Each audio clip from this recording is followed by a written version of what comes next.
What's going on, guys? It's Madman Plant. We are back here in the podcast room for another great conversation. And as you can always see, that I got now two angles, so you can see me on this side or on this side, depending on which side you like better. Some people like this side, some people like that side. So, mainly, before we get started on tonight's main event, and while we're all here, I wanted to quickly talk about first the barbecue smokeout. Coming up October 12th, we already have up to 15 vendors. We can fit 20. We're looking for a couple more to join the event. We're also getting ready to release the official t shirt and the swag bag and information on that. We had a great meeting today, getting you guys all ramped up for all the things that are going to take place as far as like the public speakers, the vendors, the food that's going to be for free, and the overall vibe that we're trying to create. This is going to be a really big event, and we're putting a lot of time, energy, and we're also flying two people from out of state, one from Texas and one from Arizona, Green Year and Gronomics. And Gronomics is in the back tonight modding. You won't see him on the episode until the very, very end, but he will be in the background, switching around screens, making us look great. I also wanted to quickly talk about the value of mindset. On the 27th of this month, we have a very important live video with Michael Faber. He's a guy who has his own great story, multimillionaire man, works with 7, 8, 9-figure incomes. Really great story. That's coming your way as well. Plus, not only that, but we're amping up everything. We got the 4x8 in flour. We got all the Soulfire genetics going. And we also switched over to Scientetics, which we're trying out, which is a one scoop grow, one scoop bloom, an all-in-one. So that'll be coming soon. But now as we jump into tonight's episode, while I let people kind of gather in, this is really exciting to me, mainly because it really serves the purpose of this platform, which is the safe space and the ability to feel heard, understood, and then better yet, having other people feel, understand, and vibe with you. Sometimes when we're in situations, we can just feel so alone in the world. And it's hard to know where to turn or even how to turn to somebody. And then tonight, with Jennifer on stage here, she's going to talk all about the perseverance of coming forward, defining yourself, getting rid of the shame, and really living your life. So before I bring her on, I'm just going to roll this joint real quick. I also want to talk about Lacey, my beautiful wife. After much people have been on the show, she too is going to come on and share her story. And she has an incredible story too. And I want to encourage anybody that wants to be on the show. All you got to do is go to madmanplant.com, click the tab that says SmokeBusters, and you can schedule on our live calendar. Without further ado, I am going to bring on Cherry as I roll this joint and before we get on to our session here. So let's welcome to the stage, Cherry. Hello, hello. Hi, everybody. How's it going? It's going good. I'm like I told you earlier before we got on here, I am so excited to have you tonight. You were one of my very first mental health stories. And since we've talked, it's just fully resonated with me. And you're a part of the inspiration of why I find this so valuable. With people so vulnerable and open as you are, it's an incredible thing. So thank you very much for being here tonight. Thank you for having me. I'm humbled and honored to share my story. And although it is difficult, I hope that it helps others who feel like they can't come forward to know you need to come forward. It's the only way to heal. Yes, and I think that's what's the important thing is once you get to that level, which you have, obviously, because you're here today, um, the freeing experience that you feel for it. So before we go to the dark side, let's talk quickly about some of the things that you're active in the community, such as your paint shop workshops and some of the things that you're currently doing. And once I get this rolled, we'll jump right into it. All right, sounds good. So a lot of people know me as the puff and paint lady. So I teach nights where we do this and we paint in black light with glow paints. So it's really groovy. It's really fun. It's like a step back in the 60s, just a tiny bit, but that's kind of my general vibe anyway. On top of that, I also sell merchandise with my own artwork on it. You can check me out at cherrystoner.com.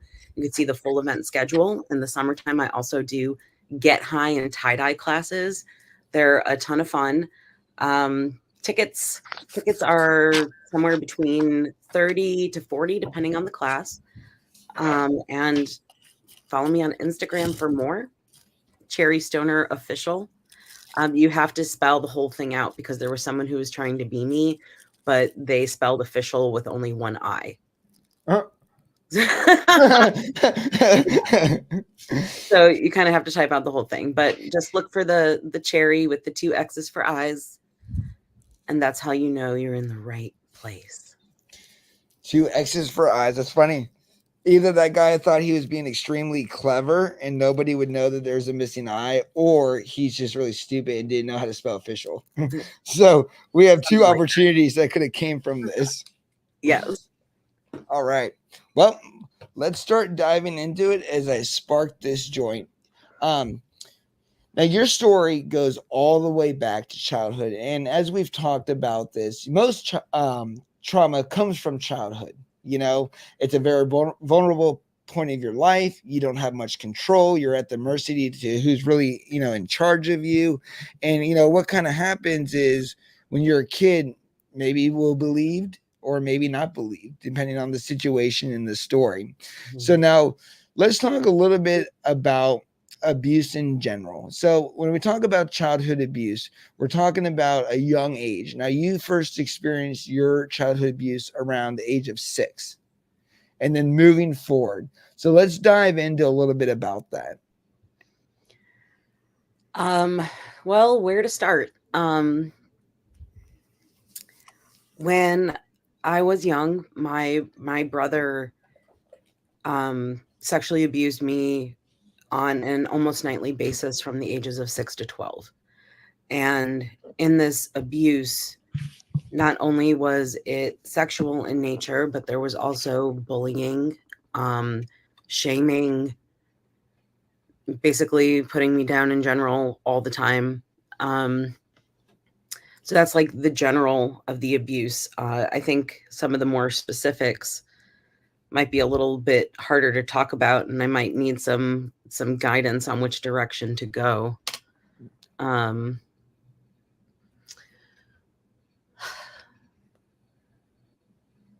The first time I knew something wasn't right was I was around 4, and this wasn't an act of abuse, but I could remember it not feeling quite right.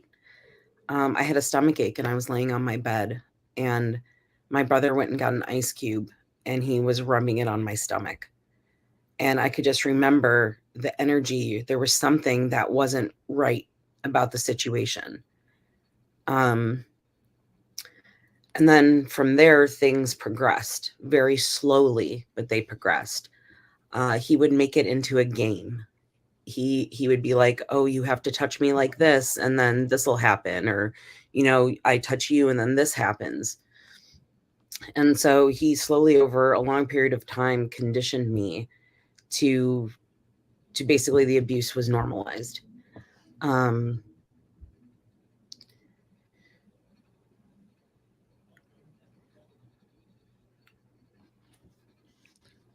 need some direction, madman. Help me out. Well, I'm here for you. So, okay. Going through that, right? Obviously, you said that there's like a dark kind of like energy with the ice cube and everything. Describe not, being such a young age, but being able to understand and a representation of something that's not normal. How and why does your body at that age understand that this is not normal? All of a sudden, something feels different about this. This feels dark, if you will. You know what I mean? Like what was it about the ice cube or the situation in general that was like, I don't know what this is right now? It was kind of like an I don't know what this is, but it didn't feel right. I just remembering it in my core being like, this doesn't feel right. There's something. It didn't seem like it was from a caring place. So now, with that being said, how does the first interaction lead to the next interaction. Like it starts with the ice cube and the stomach Mhm. hurting. And Yep, as we know, it goes a lot deeper than that. it And it does. also involves dehumanizing acts, Yeah. the bullying, the nasty, comments about Mhm, weight and stuff like this. mhm, mhm. How does that situation slowly take place in your life? So he would sleep in the bed with me, and that made it really easy for him uh, to do the things that he wanted to do. And like I said, he started very slowly. So it was playing games, and then it was, I have this Barbie doll, and this Barbie doll is going to touch you. And he would insert the Barbie doll leg, or the hand, or some other kind of toy, and say they were playing a game. And I was really young, and I just went along with it.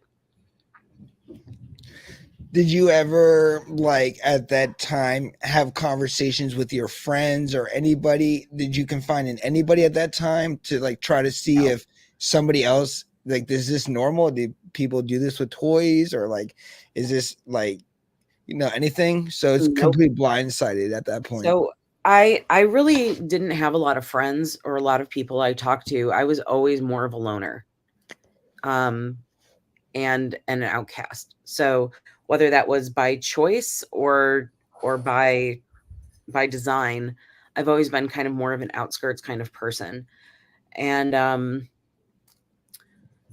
hiding, I guess hiding. I didn't really have a lot of people to talk to. I was the weird one. I was the one that people avoided. Hmm. I know how that goes at a young age, being misunderstood. Especially, I was um I was never sexually abused, but I can only imagine, you're dealing with severe bullying, you have weight issues, it's also going on at the home, and now you have this situation. Now, growing up, did your parents ever say, I wonder why your brother wants to sleep in your bed so much? You would think so. And this is the conclusion that I've come to. So my father's an only child, and my mom had a sister. And the sister shared a bed all the time. So in her mind, this is all a rationalization and speculation. But in her mind, it's not bizarre for siblings to share a bed, because that is not a thought as a parent that you have in your head that your child is going to do that to your other child. Especially if nothing had been done to you, your brain doesn't even go to those places. No, But absolutely. as he got older, he would still come in my room and then sneak out. But during that like 8 to 9 to 10 period is when he would sleep in the bed. And then, so at from 6 years old, one of the ways that he would groom you would be he would put you in a closet and make you watch explicit videos. And Yes. then he would utilize the toys, if you will, to mimic some of the acts that you were watching through that. Now, um, at that time, like, is that like going through your head, like, I really need help in this situation, but yet, one of the things that he did to manipulate you, which at a young age is very, you're so vulnerable, you don't know any Mhm, better, mhm, is he would tell you that you would break your family's unity and mhm, you would destroy the family by telling them this. mhm. How does that work? Um, it wasn't just pressure from him, but it was also like this pressure that my mom didn't even know she was putting on me. She would say things like, "When your father and I are gone, your brother's the only thing you're gonna have, so you two better get along." And shit like that really struck me, because it was like, "Oh fuck, this is who I'm gonna be left with. This is who I'm gonna be left with." And it left a very helpless feeling, like, she's right though, that's all I'm gonna have. And um he used to drag me out in front of his friends, so they could all make fun of me and bully me. I was in dance class, and I was bullied at dance class for my size, um even by the teachers.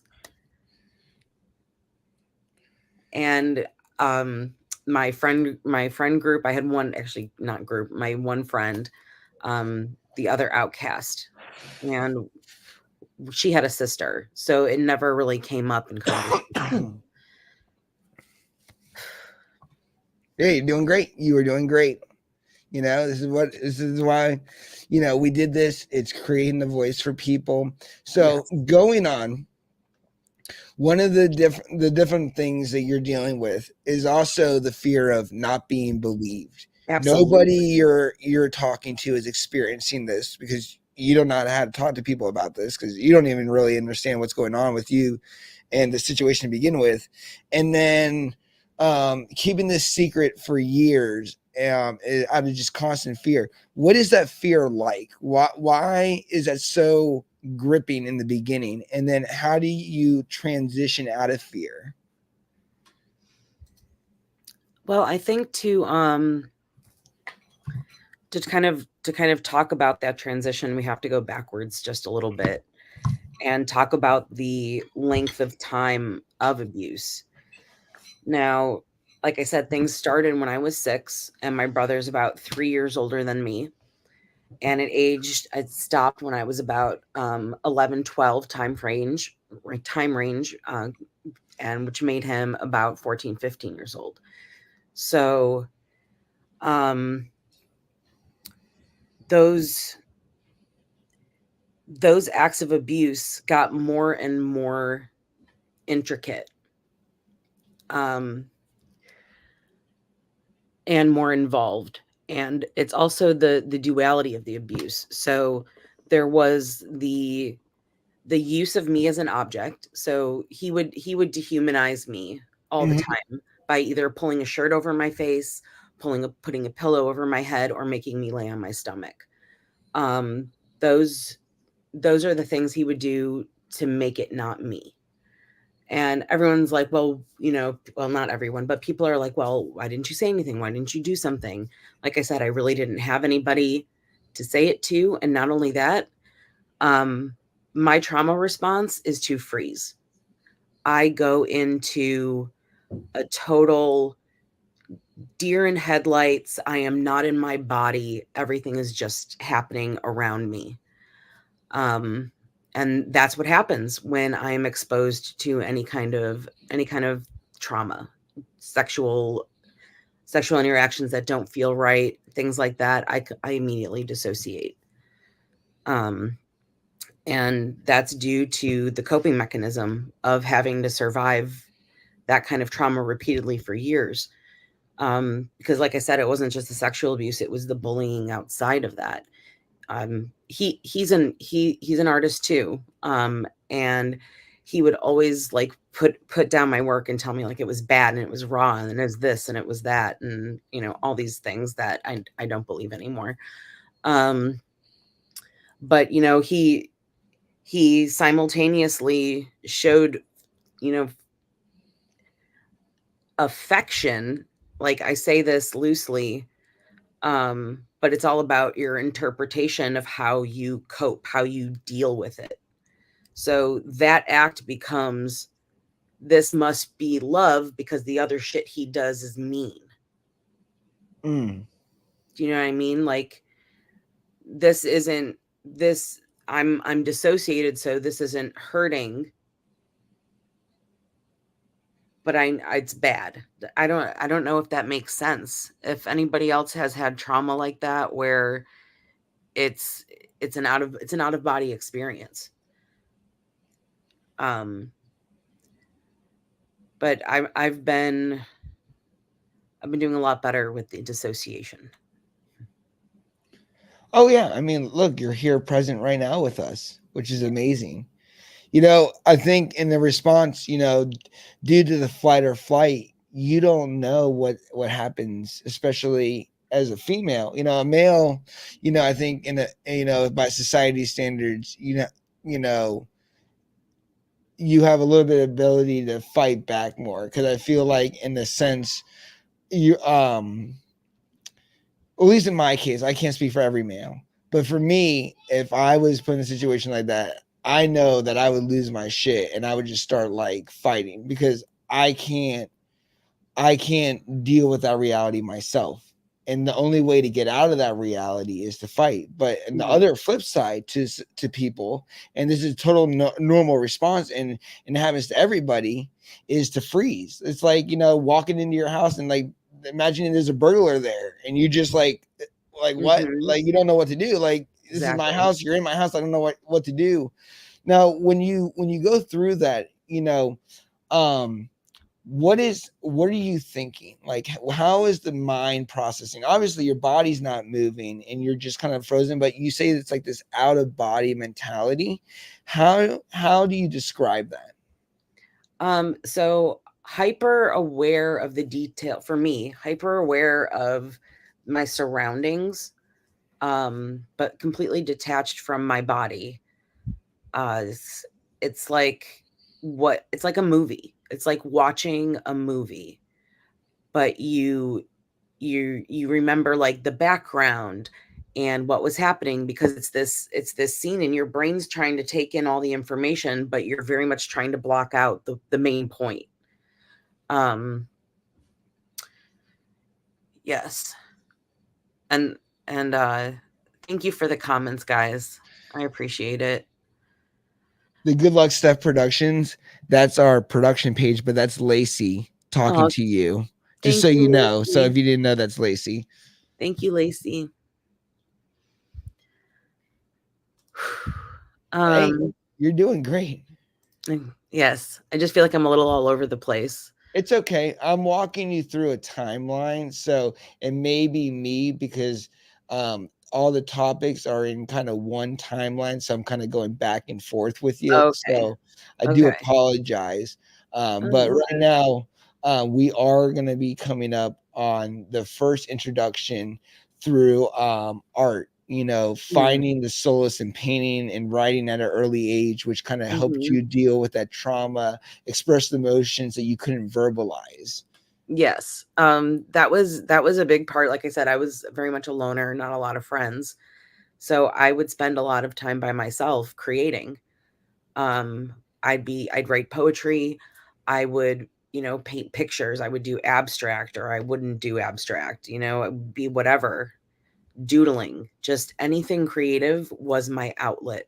I used to play dress up well into like my teen years because that was an outlet for me. That was just a way of, I guess, getting out of myself because that's where I spent all my time was with me. And anytime I was outside of me was pain. The bullying and the judgment for my size and my weight, and people using that as an excuse for saying this, you're upset because you're so overweight. That's the problem, honey. Oh, we're so sad for you that you're overweight. Yes, that's the problem. It's the problem. That's the problem. And that was drilled into my head so much that the problem was my weight, when in reality my weight was the actual heaviness of the trauma I endured, sticking to my body and staying with me. And it built slowly over years and years and years and years. And the trauma just not facing it, not realizing it, trying to stuff it down. That's what the pounds kept coming on and on and on and on. And when I reached 330 pounds, I only knew that because I was in the hospital after my first suicide attempt. And now we're like jumping all the way over here. Um, but the constant bullying from all angles made me never want to leave my safe space, my bubble where I was okay.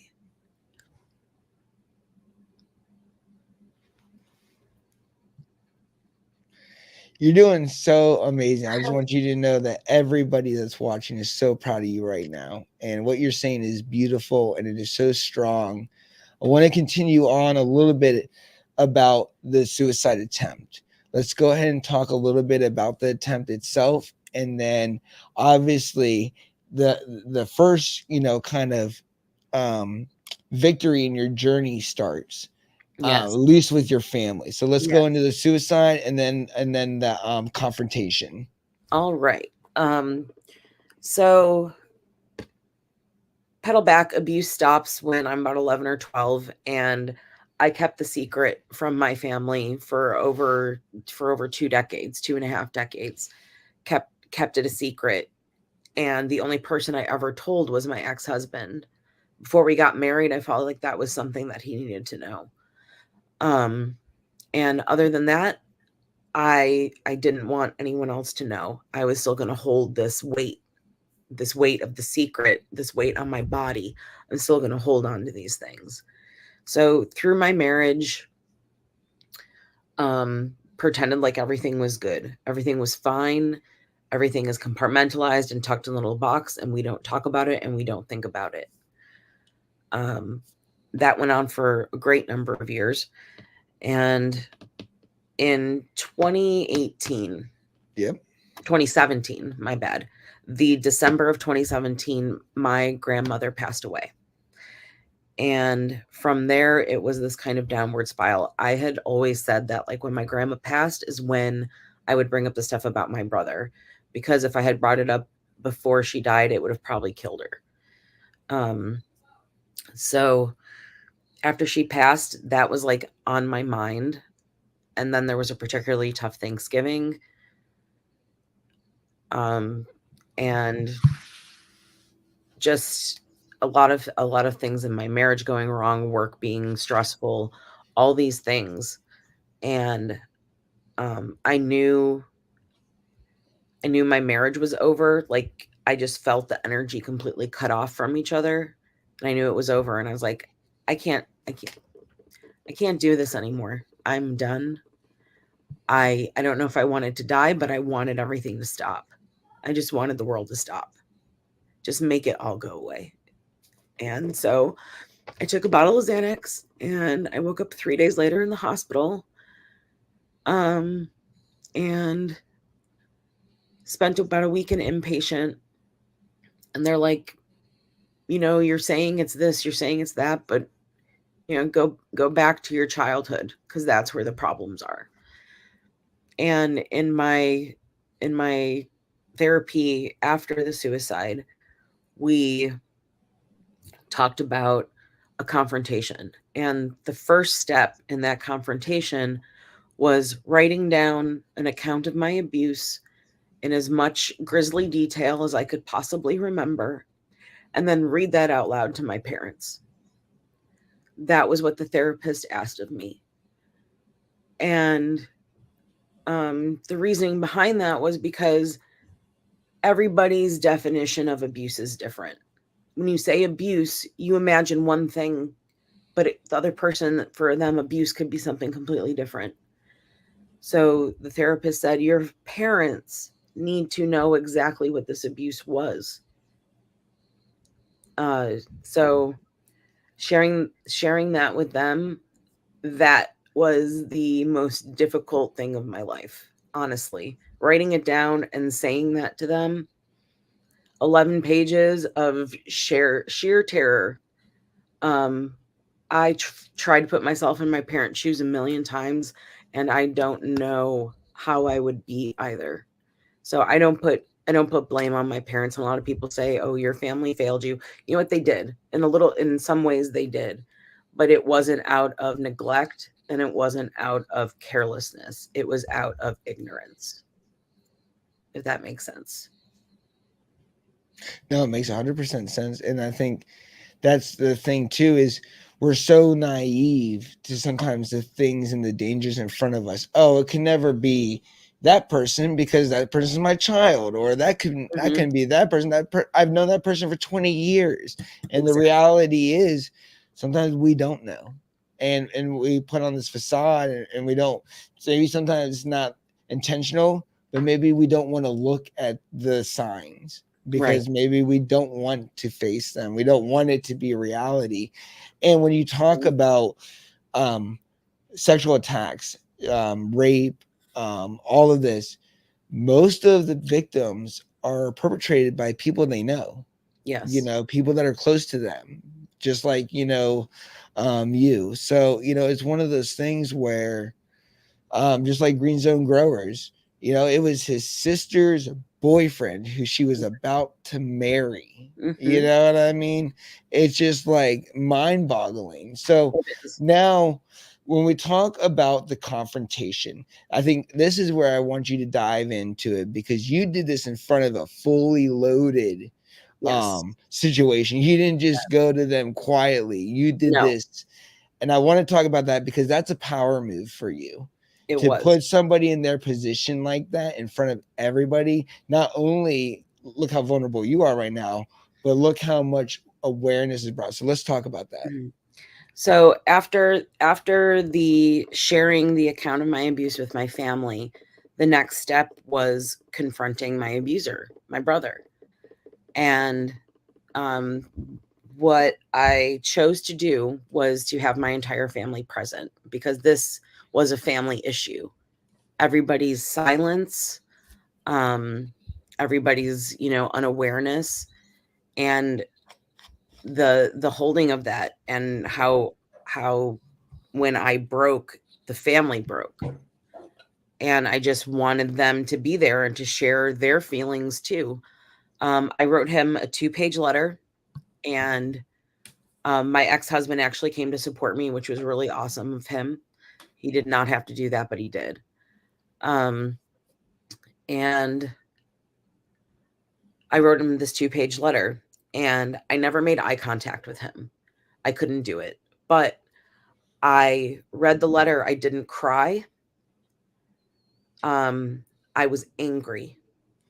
Everything came out of me was anger. I was shaking the entire time I was reading to him. And it wasn't because I was scared, it was because I was mad.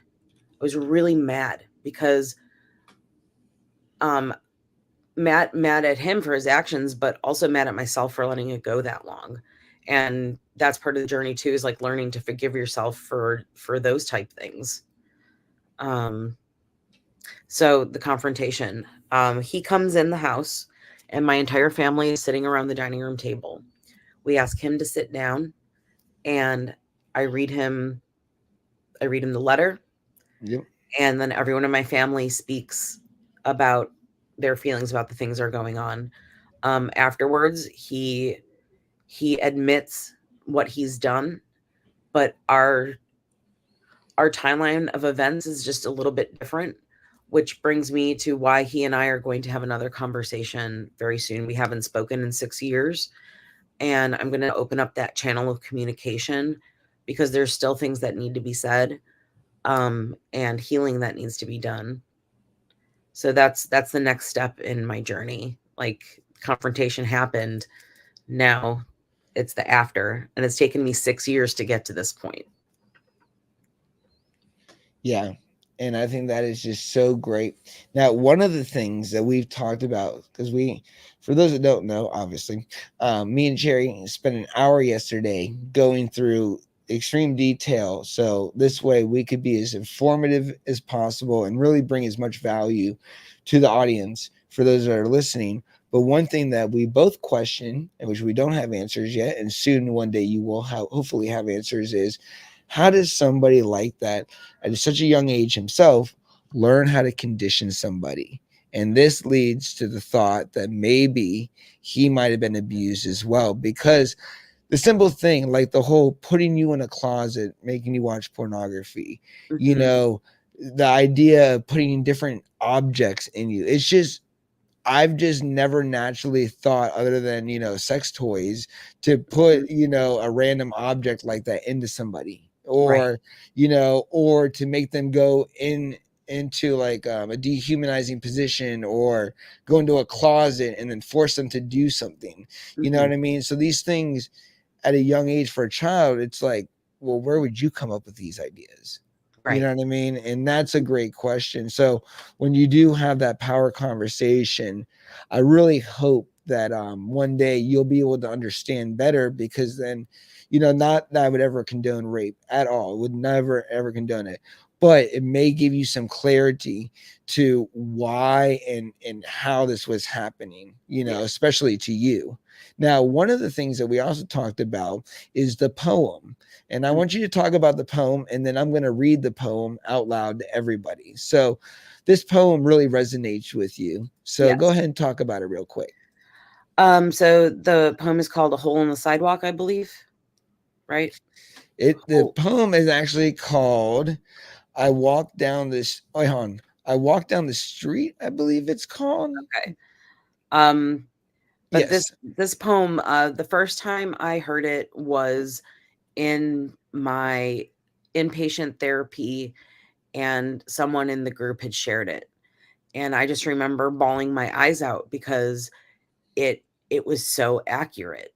It was just so accurate, and um, kind of the the mistakes that we keep making and where the responsibility lies for fixing those mistakes. And the poem goes, I walk down the street and I come across a deep hole in the sidewalk. I fall in, feeling lost and helpless. It isn't my fault, and it takes forever to find a way out. The next time I walk down the same street, I see the deep hole in the sidewalk, but I pretend I don't notice it. I fall in again, incredulous that I'm in the same place. It still isn't my fault, but it takes me so long to get out.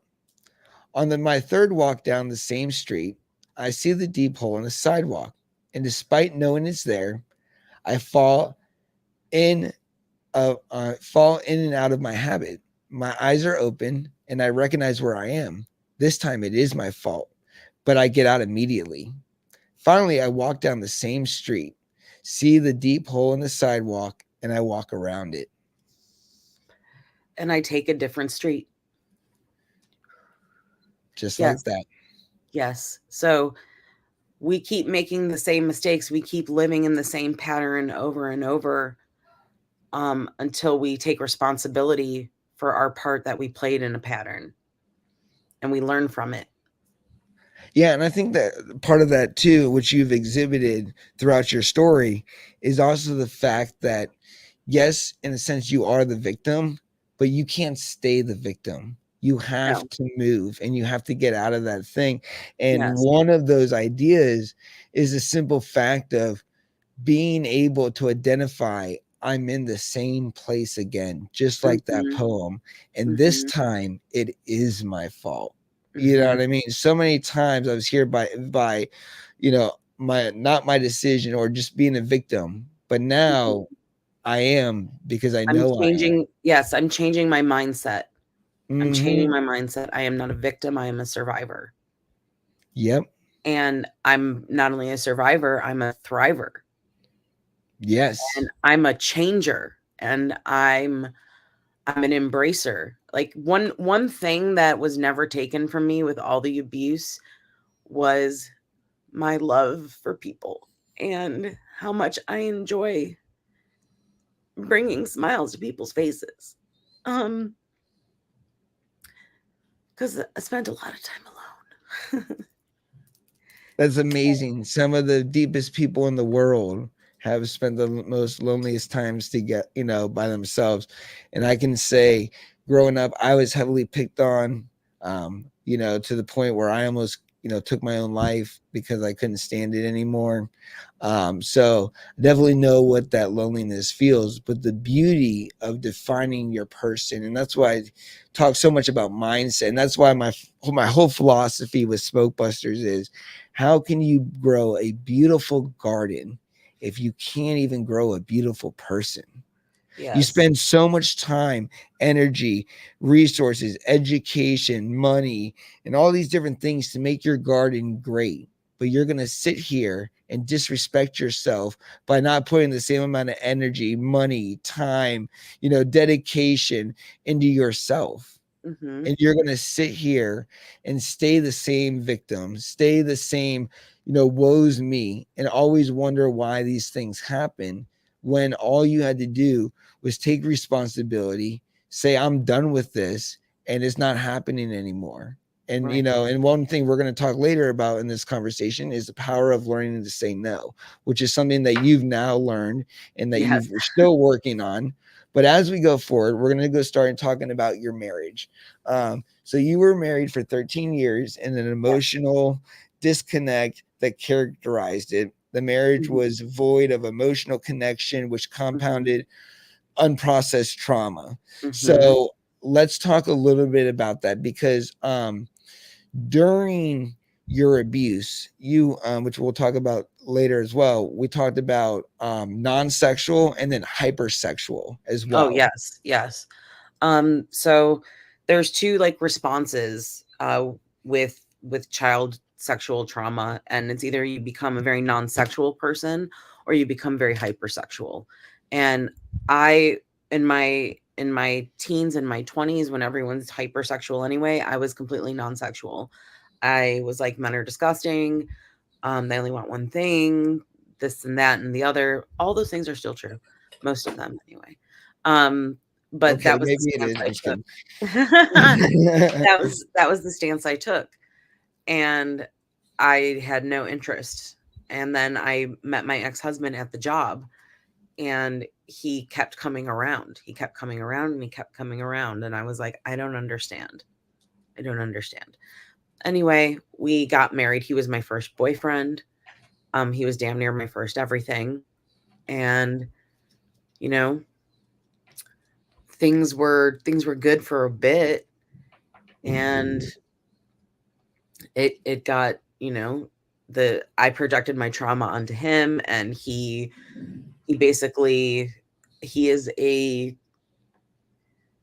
like you're saying, completely non-emotional, so not quite a sociopath, because he wasn't manipulative or evil or anything like that. Like, my husband was not an abusive man. He was just completely devoid of emotion and emotional connection. And that was something I really needed. Um, and he was never going to be that.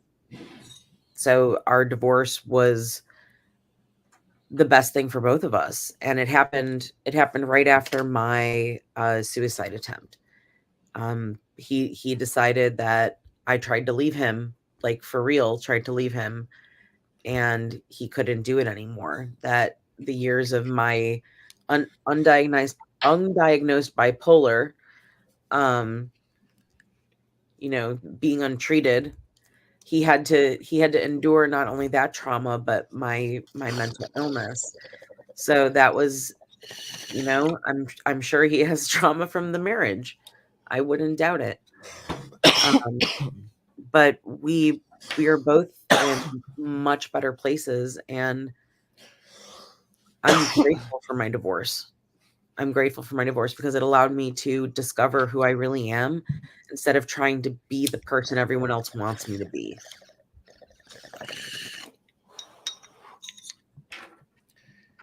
No, I definitely, sorry, I'm hitting the bong over here, but I definitely agree, and that's why sometimes in relationships, sometimes goodbye is a second chance. It's a second chance for you to be who you want to be.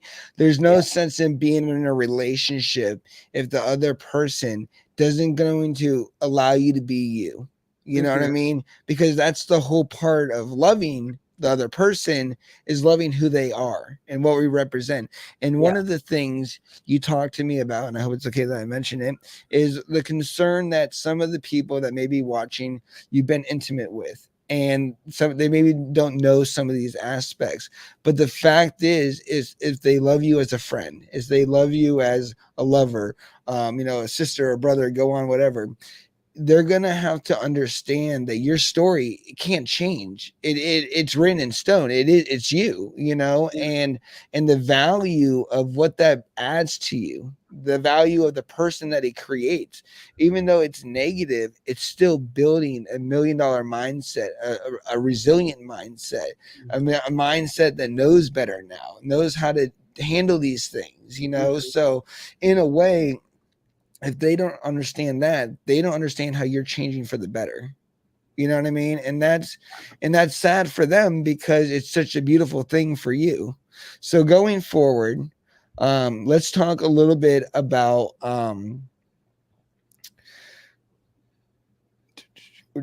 Actually, well, we already kind of covered the therapy part.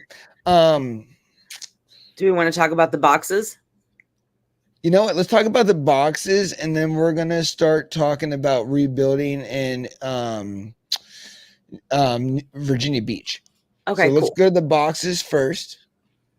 It's kind of fits because this one was painted in Chicago.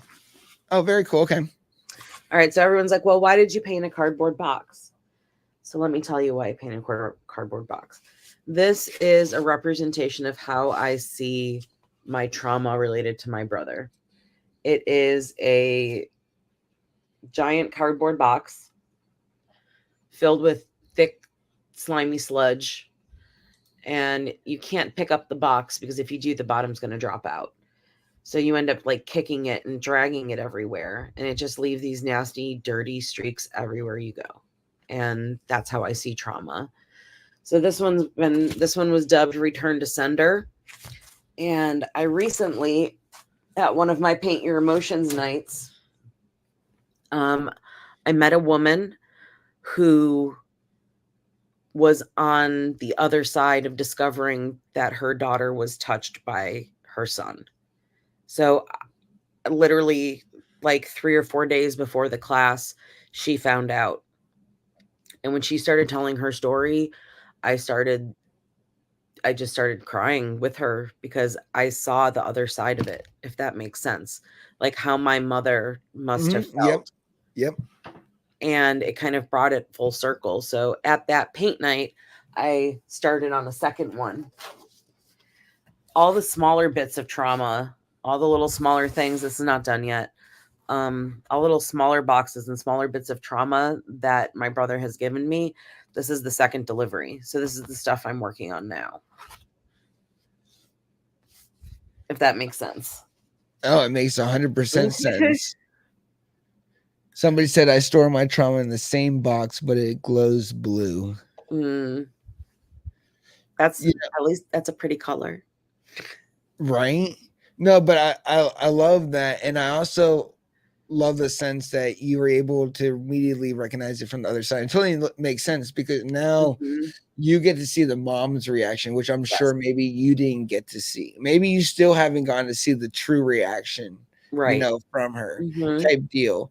And to understand that maybe that also helps you in some way understand that you're not alone. You know what I mean? Like there's other mothers out there that grieve for their daughters and stuff like that in that essence, and maybe that does that give you what does that do to you? How does that make you feel? So I was angry at both my parents for a very, very long time. Very angry at them. And I couldn't admit that to myself. I'd say, no, I love my parents. They're good people. I love my parents. But there was always this underlying anger. And not until somebody pointed it out to me and was like, why are you so mean to your parents? That I was like, I'm not mean to my parents. And then I started paying attention to the tone I use and the actions I did. And I'm like, whoa, I'm angry. I'm pissed off. And we can go into that more when we talk about the injury. Yep. It's all in here. We still got we'll go back to that. hour So, together. An hour and 10 minutes, to be exact. You ain't going okay. nowhere. So after we were going to talk about the boxes, you said there was something else we were going to talk about. Yeah. So now what I'm going to do is what I want to do first, though, is talk about diagnosis and treatment. One of the journey through your inpatient and extensive outpatient therapy, which is where it starts with your injury, was being diagnosed with bipolar 2 and then finally receiving the proper treatment, including mood stabilizers that helped you manage the symptoms, and then the properly diagnosed and treatment marked for significant steps for the healing process. Yes. So I want to talk a little bit about that.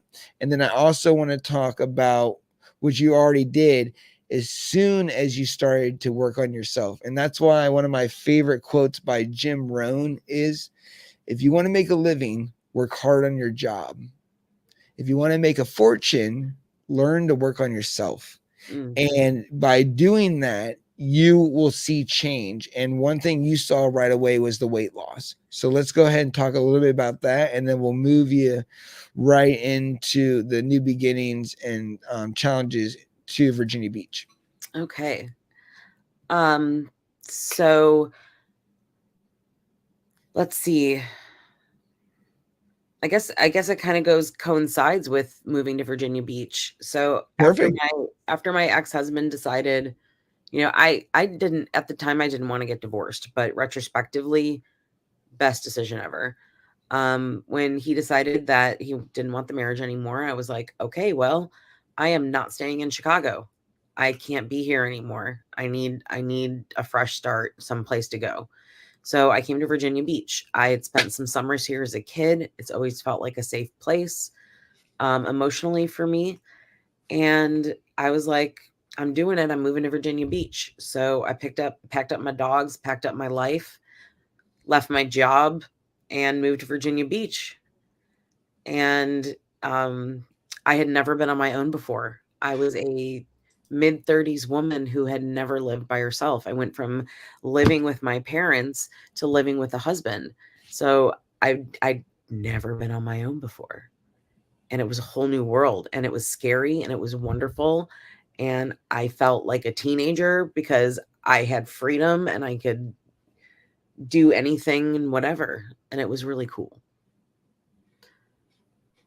Yes, but it was difficult. I think when I moved here, I spent the first 6 months in bed because I just couldn't get out. Everything in my life had completely gone away. There was nothing. There was nothing left. No, my family was different. My marriage was gone. My job was gone. Everything was gone. And I had to rebuild myself and my life from the ground up. But this time I got to make decisions. I still made mistakes, but I got to make decisions for myself. Yeah. And I can share that with you because see, I before I started my own business, I was kind of like you're very, very middle class little wannabe playboy. So I didn't work. I just went on dates, and I was also broke too, so I really didn't have a whole lot of money either. But I didn't want a job. Didn't care to work. And then when I finally moved out on my own, well, I got married and bought my first motorcycle. I moved out of my house when I was 18, but I moved back in when I was 21 because we got divorced. And then when I moved out again, it was for the first real time where I was actually on my own. And this is when me and Lacey first started to get together. And it was very challenging. And, we were very broke and at the time. And life was very, very hard. And the challenges of having like this safe cushionary like environment where you got the family, you got people to help you, people are taking care of you, you live at somebody's house to, well, I got to put groceries in the fridge. I got to make sure the cars are filled up. I got to do this. And for me, I'm not, I throw myself under the bus, but I had a real hard time adjusting to, being on my own, not in a bad way, but just in the way where, I have to really like learn how to take care of myself and take care of like, things. But it definitely is like a culture shock, and you can go both ways. I know a lot of people just can't make it and they just move back home, you know what I mean? Or, something bad happens. But I definitely appreciate you sharing that because for me, emotionally for a long time, I dealt with like a lot of ups and downs as far as like, feeling about life and stuff. So now we're going to talk a little bit about your physical injury. So when you injured your neck in 2023, you were out for about 6 weeks, right? More than that. Yeah. More than that. Yeah. And then during this, we're also talking about hard conversations. The injury led to hard but necessary conversations with the family, Yes. examining old childhood wounds, and then Yes. through the painful were crucial for your healing. So let's talk a little bit about that. So when I injured myself in 2023, I had I have hypermobile joints. So my ligaments are a lot looser than normal. And um when I injured myself, the muscles around my shoulder socket and up into my neck completely went into spasm, because they were trying to hold my shoulder in place. Mm. And the doctors couldn't get the muscles to release from spasm. So I spent about 6 weeks actually in active spasm, through my entire arm. I lost feeling in my fingertips to my elbow. I couldn't move my head or neck, so I couldn't drive to doctor's appointments. I couldn't take care of myself. I couldn't take care of my animals. I have 2 dogs, and I had to move back in with my parents for over a month. And in that time period, I was thrown right back into my parents' behaviors and the impact that it had on me, as a child. And all those things were thrown back into my face, like, so harshly, just like right there. And instead of running from it, I decided to have those hard conversations with my parents, to say, you did these things because you thought it was love to me or showing me love, but you hurt me instead. Or, I, this, looking back, like, these things were cries for help. Like, I would paint these pictures of, like, girls crying and, like, holding dead bodies, and I Oh was shit. just 12. I was like, "Oh, what 12-year-old does that kind of stuff?" And, it wasn't questioned, so I, like, would bring these things up and be like, "This is why I never felt seen. This is why I never felt heard, is because I was trying to cry for help, because I didn't know how to say it. So I was trying to show you." And I was able to actually verbalize those things to my parents and share that reality with them. And it was hard. It was really hard, and there was a lot of silence, a lot of awkward, pained silence. Um but we were able to work through those things. And in bringing those things up, and then the impact of how it had been in my life, and finally, like, releasing those things and talking about them, my relationship with my parents has improved like a gajillion thousand million percent. And there's there's peace now in my heart when it comes to them, instead of that anger. There's peace now. And if I hadn't injured myself like that and been exposed to those traumas so harshly, I probably never would have healed that part of my heart. That's powerful. That's really powerful. And I think that's why it's so important to understand that communication and being able to communicate in general is a skill set. And when you can master that, and that's something that I'm working on too, you can get through things like that. You can actually move the ball and feel and make people understand. And that is one powerful thing here. Let's talk a little bit about the new crisis. So after that, time goes by a little bit. Hmm. You experienced vertigo, which Oh yeah, after recovering from your injury, which yeah, brought back dark thoughts and negative commentary. yeah, Um, During this, the decision to seek help at the ER and being admitted to a mental health unit, and then yeah, recognizing the signs of a mental health crisis. Let's talk about it. absolutely. So after the injury, all the healing and the great relationship stuff that happened way after. But during that time period when I was injured, I couldn't paint. So I had nowhere to put the feelings, because that's how I deal. I had nowhere to put the feelings. Um, and I just had to sit with them. I had to sit with them and feel stuck because I couldn't do anything. And I wasn't I wasn't eating, I wasn't sleeping, and my mental state was declining rapidly. So I went to my psychiatrist and I said, "Listen, this is going on. I don't know what's happening. You know, I need help." So she put me on a regimen of Prozac. And I was like, "Okay, never taken it before, but I definitely want to feel better." So I took the Prozac and started still declining more and more. And right after Christmas, I was at a point where I felt unsafe to be alone. So I went to my aunt's house and stood with her.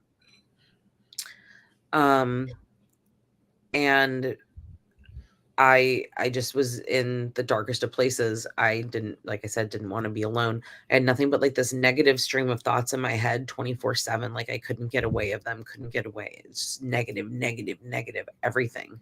Doom and gloom. It was terrible. And I got to a point where it was like, I can't live like this. And if this doesn't stop, I'm going to hurt myself. And instead of making that same mistake, instead of going into the hole in the sidewalk, I chose a different street and I went to the ER and I said, "Please fucking help me." And I was admitted into the hospital. And within 3 days, they had taken me off the Prozac. And within 3 days, I was back to myself.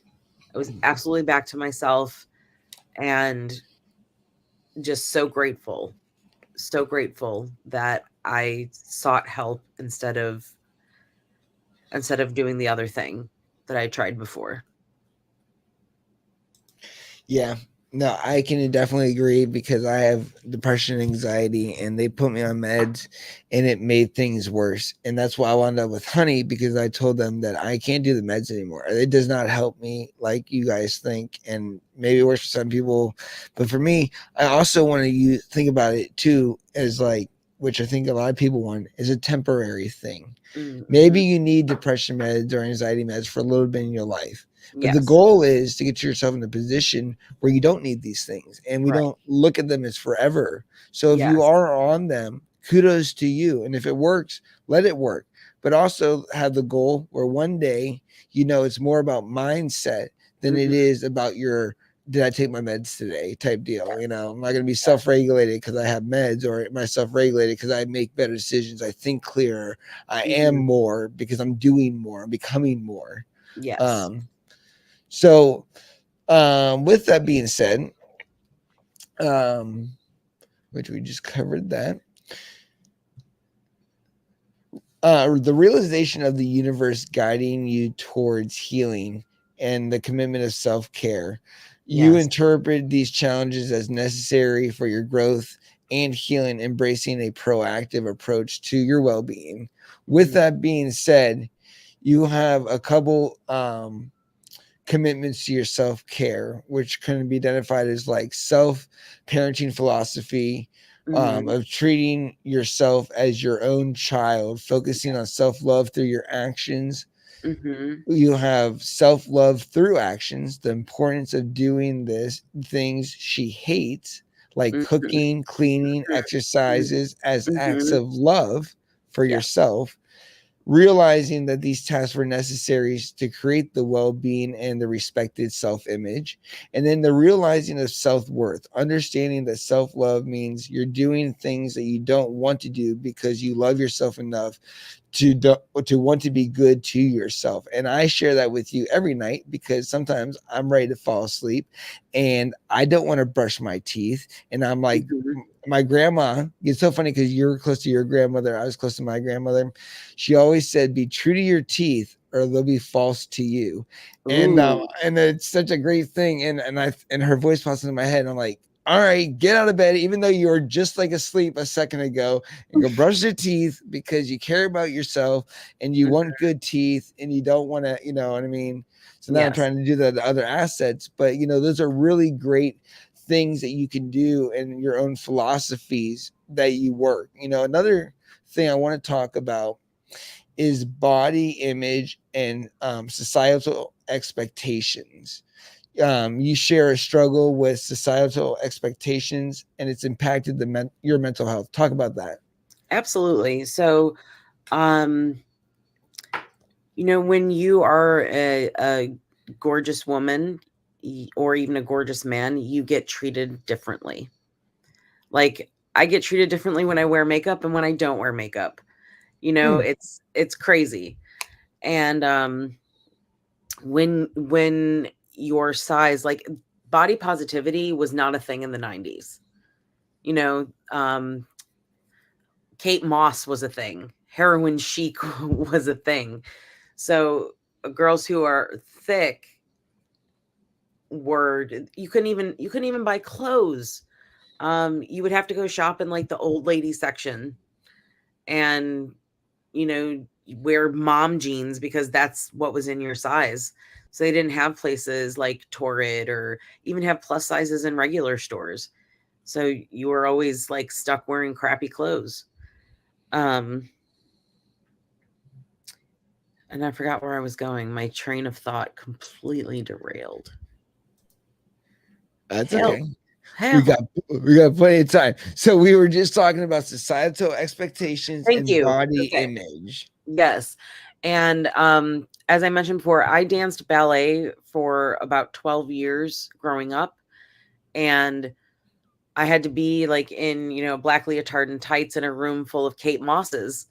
And, I was picked on by the girls, I was picked on by the teachers.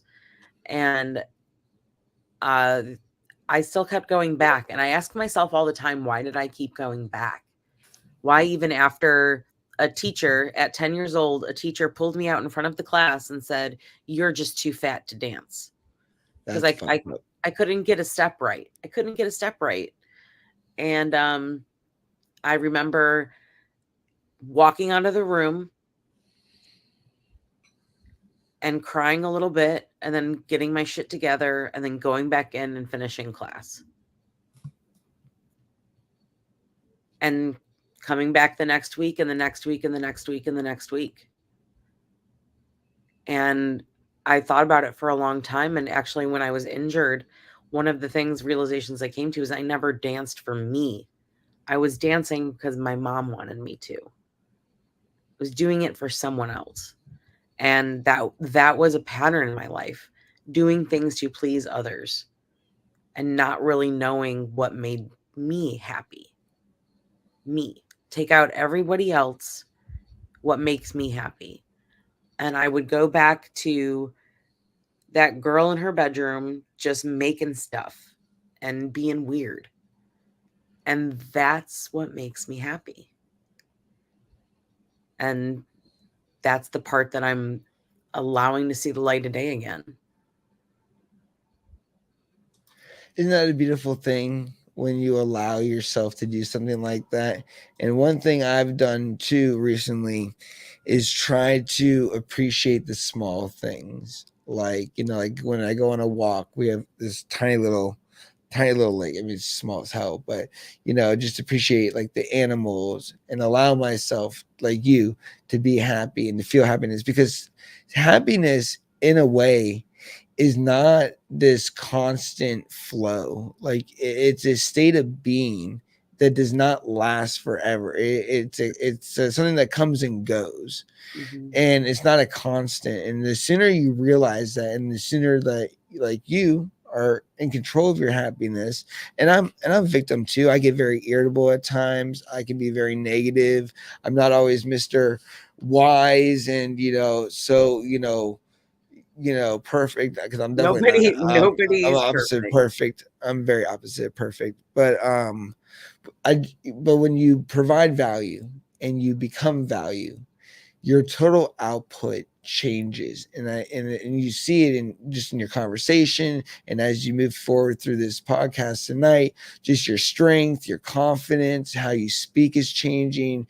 It's all part of that inner self just wanting more. So I really do like that. And this is which brings me to, right before we go to the dark side again, Hmm. um it's like a movie, right? It's like, oh man, I guess that's it. It's gonna be happy ever. No, here comes the bad part again. No, I'm just kidding. But internal validation, Mm, your self-worth and how you yes. feel. Talk about that. So, like a lot of people, external validation is a drug and it can drive you. So, checking that Instagram account for likes and this and I'm gonna check my emails. Those are all these little dopamine hits that give us gratification throughout the day, but they're external. And we need to look to produce those chemicals for ourselves without external validation. And that includes the compliments, the "you look good, you're pretty, oh, you're losing weight." You need to say those things to yourself. You need to look in the mirror and say, "Ooh, I look cute today." And then you need to feel that for the rest of the day, no matter how anyone else looks at you, sees you, feels you. And that's what matters, is how you feel about you. Because those other people are blips in your world. Blippity Mhm. blip, blip, blip, blip, blip, blip, blip, blip, blip, blip. Let them be blips. And really, if they're making comments about you, it's because they hate themselves. So send them love because they're struggling more than you. Yeah, I definitely feel that way because it's just like the quote that says, somebody that's doing more than you will never criticize you for what you're doing. So somebody that truly feels truly beautiful in the inside would never Mhm, criticize somebody else's beauty because they already know how beautiful they are on the inside. So, you know what I mean? And sometimes I feel like some of the people in the world are like NC please, non-playable characters where they did you know that there's like a majority, I can't remember the number, but there's a majority of people that do not have an inner dialogue, like that do not talk to themselves, like maybe I should go to the gym, or maybe I should do this, or maybe I could do that. There's some mhm. people that just do not talk to themselves at all, have no inner dialogue. They're just almost blank. That's crazy. Imagine being that and not being able Ah, to think outside the box or more or anything like that. And that's the reality of people, that's is so crazy. many people. The problem with a lot of this is it's all self-serving. You have the ability to give up or the ability to move forward. It's just like a Mhm, game. And the mhm, thought of moving forward is very tough for people. And a lot of people will take safe routes, just like Jim Carrey said, as an alternative, to as a perceived place of safeness. mhm. And the idea that you could take something that you don't want and still fail at that, or take the opportunity in yourself, and who knows what can happen. So it's all really good. So now what we're going to do is we're going to go into the second and third um, physical rape as an adult. Yeah. And I do want to talk a little bit about the differences, going back into this. It must be triggering to go through another rape. And then I've already gotten through the first one. You've built so much with your therapy, you've confronted your Mhm, family, mhm. everybody knows your story, and now you're back in it. So let's talk a little bit about your experience with the sexual trauma in your 20s, and your hypersexual relationship, with your encounter with a guy with FetLife, with you Yes. didn't know he just came over Yep, to yep, talk. yep, yep, yep. Um, so in order to, like, get there, we have to start back at the marriage. Um, we'd only really ever been with each other, and around year 7, 7-year itch, I guess you could say, I was like, "I know that there's something better out there."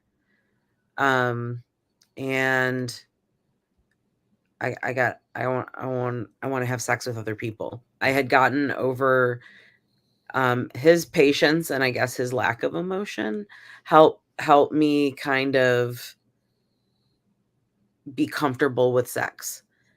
And once I got comfortable with sex, I turned hypersexual.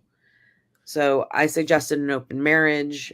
I'm the one who played like a kid in the candy store.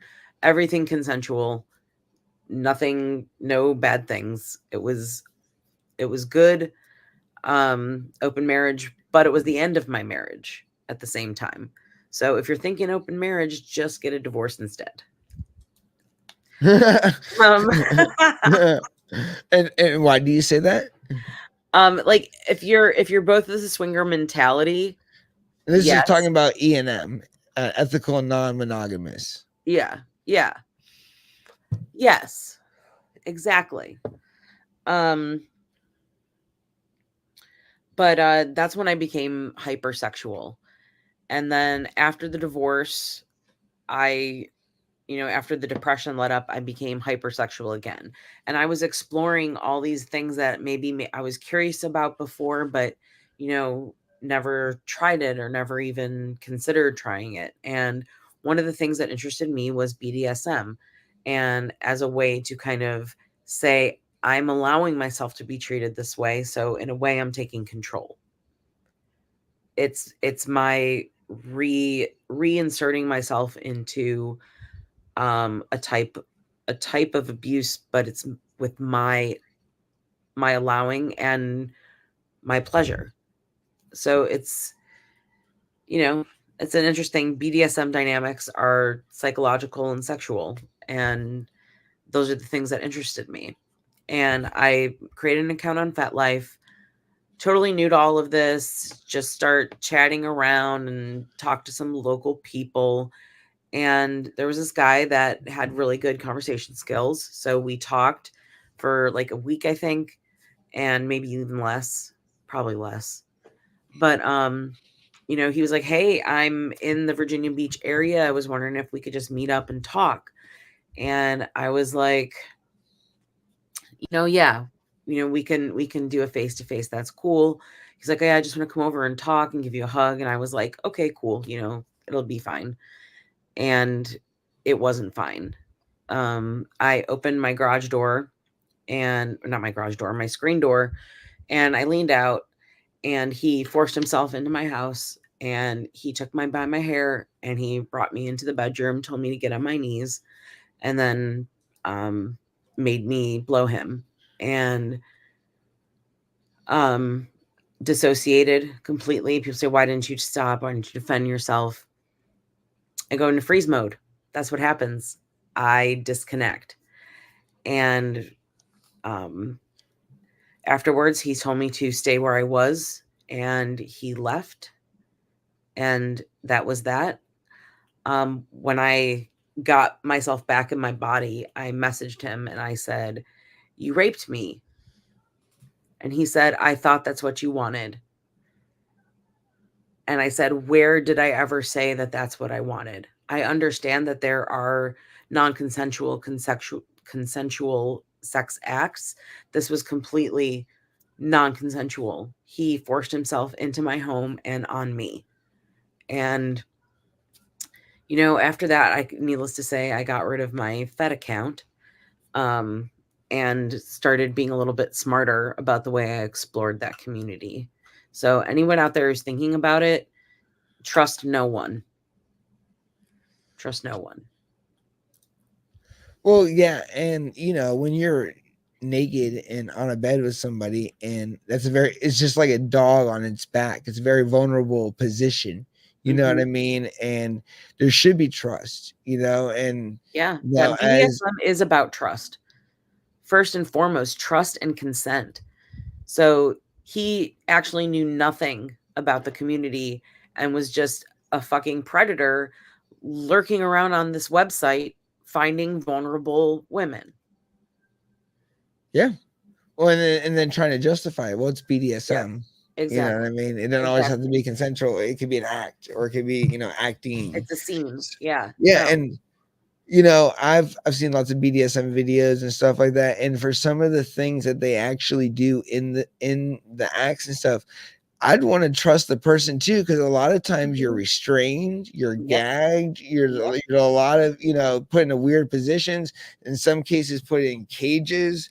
You know what I mean? So they're definitely like, I don't know if you are on Instagram, but there's adult creators called Sunny and Sky, and they talk all about safety Mm-hmm. and trust and knowing, your partners, especially if you're in an open relationship like that, because one, you don't want to become victim to one like a psychopath and then like murders you or kills you, but at the Right. same time, you don't want to put yourself in a position where you didn't know any better, and it's because the concept of you don't know what you don't know, and that Right. resolves to people all the time. So like the Yep. whole don't trust anyone, Mm-hmm. 100%. Yeah. Like, I don't know if you guys watch Crime Junkie, that podcast, but they say stay weird, stay rude, stay alive. You know what I Yeah. mean?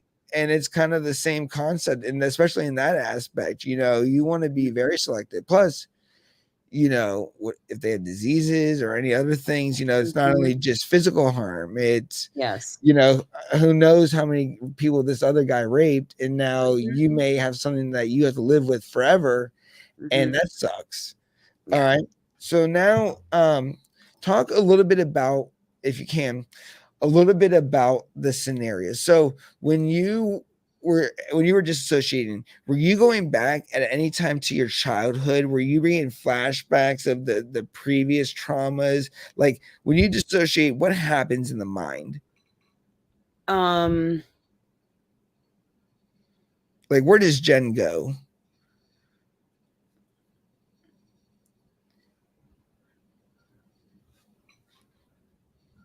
I don't know, I guess. I just am not there. I'm I'm everywhere else. Like audio, video, I mean visual, physical, like somewhere else, like not no like no senses are firing off. So like for instance, you would not feel the person's hand on your shoulder anymore. Like Yes. you would almost vanish away where Yeah. there's no I'm sense of I'm anything. yes, I'm completely detached from my body, and I feel like I no longer have control of my body. And I'm sort of an observer at that point. I'm just kind of seeing everything in the world around me of what's happening. And does any emotion go on? Does it, like, how does that work? Like, if like, I imagine if I dissociated from myself and I'm watching myself from a third party get violated or brutally murdered or something like that, I feel like I would have some type of emotion. Talk about it. Is there There's anything no like that? time, there's no space for that. It's taking everything in your being to not be there.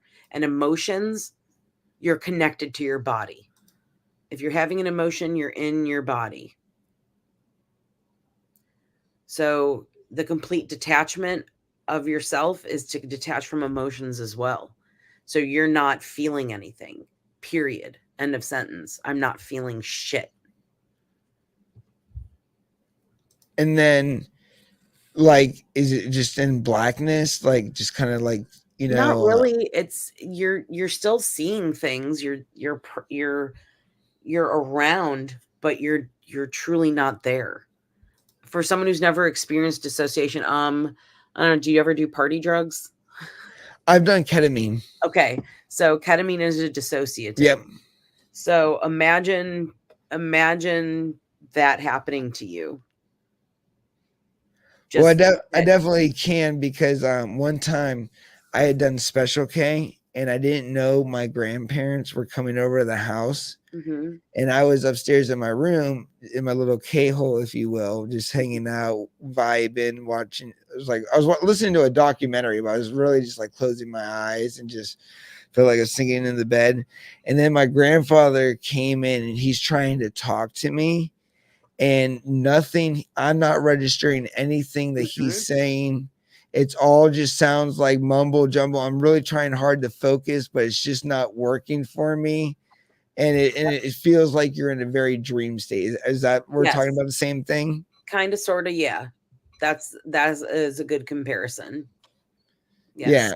where it's like I'm trying so hard to connect but I can't connect. I can't even understand what's really going on right now. It's just I'm so inside that everything outside it's like I have to attach myself to try to get an idea of what's going on. So that's interesting. So now when the attack stopped, when he stopped, Hmm. how long does it take you to go come back, and what is that emotion like? Um, when it comes, uh, it feels like forever, but who knows how much actual time passed. Could have been a minute, could have been 5, could have been 10. Um, but you just kind of, for me, I just kind of like laid there in disbelief because you're like, I can't, I can't believe this happened. And it takes a minute for it to actually register in your brain that this thing just happened. And people say, well, you let him in the house, or, you told him where you lived, that's victim shaming. That is victim shaming. And I did that to myself for a long time. It was my fault. I shouldn't have done those things. But he's the one who raped me. I didn't rape him. And that's what I think women need to understand. And even when it came to the incest in my past, is like, you should feel no shame because everything that happened was to you. You didn't ask for any of it. So why are you ashamed? You're putting the trauma in the wrong place. You're putting the box of burden in the wrong spot. The box of burden belongs at the doorstep of the person who did that to you. You shouldn't be carrying it. Not saying it won't still affect you, even daily, but you deal with those little things as they come instead of just carrying them over and over and over. And after that rape, there was another one, and it was a completely different scenario. And uh, I was out of town with two friends. They were a couple, and she brought one of her friends along, and we were going to share a bed. And I've shared a bed with plenty of dude friends and never had an issue. And he was drinking heavily, and he decided that he was going to have sex with me, even though I didn't want to. I told him no. I said, stop. I said, you're hurting me. And he didn't stop. He finished, he turned over and went to sleep. And I just laid there and cried because I didn't know what else to do. Because what should I run out there and tell my friend? Is she going to be like, nah, nah, nah? You don't know what's going to happen because you just same situation. I don't know what's going to happen, so I'm going to keep my mouth shut.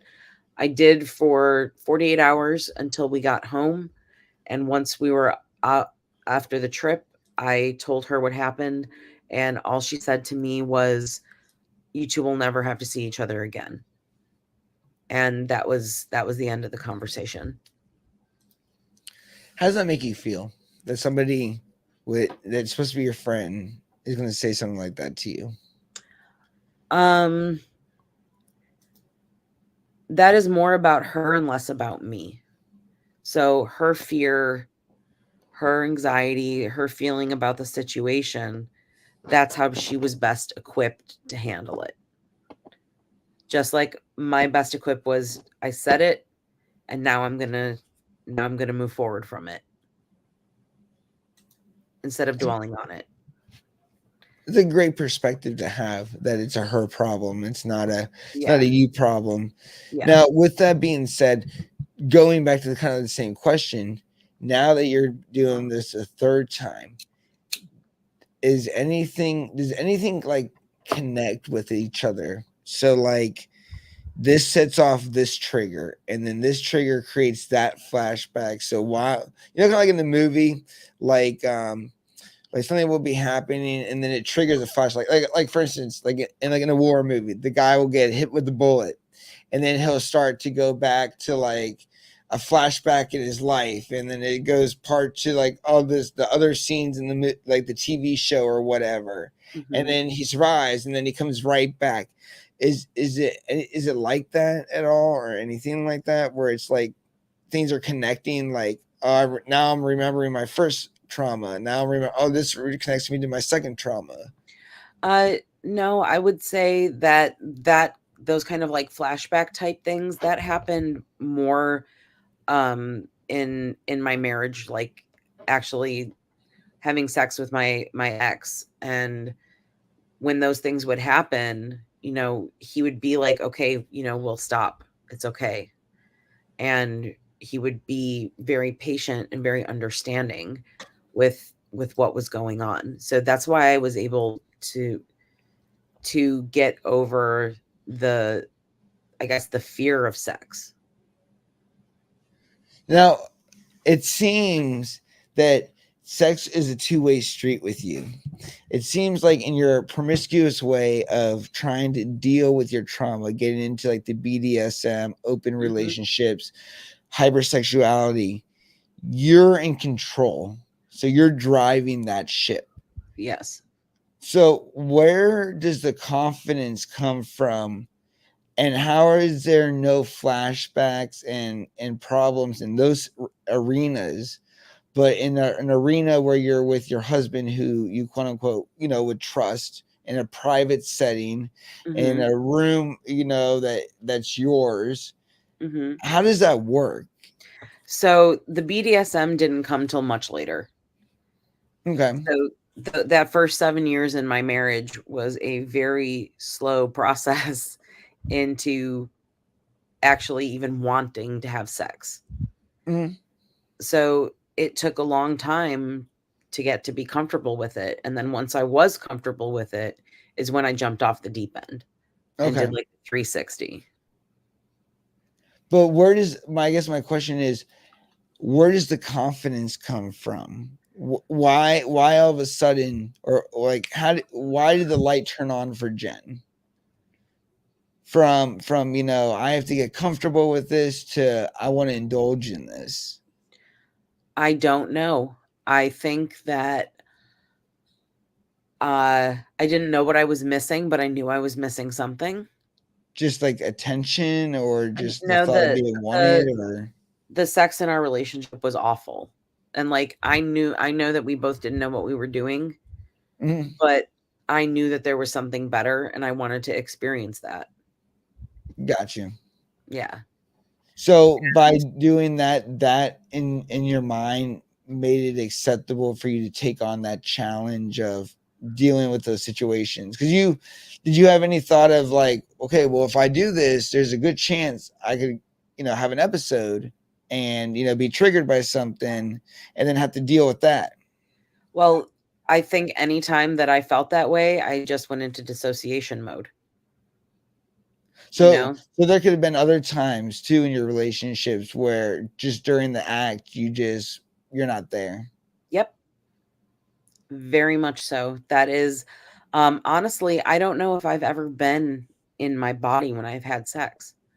I don't think I've ever felt that safe or comfortable with somebody. Interesting. Now, Yeah. is that just because of the fear of being violated, or is that just where does that come from? Because now you're an adult. Now you're Jen, who has the ability to say no and to fight back. Mhm. Where does the insecurity and the lack of trust still have that you can't enter your own body? um because that's when emotions happen and I don't want to become emotionally attached. To a person, an Correct. object, a To a person, scenario? to a person. I don't want to unless it's reciprocal.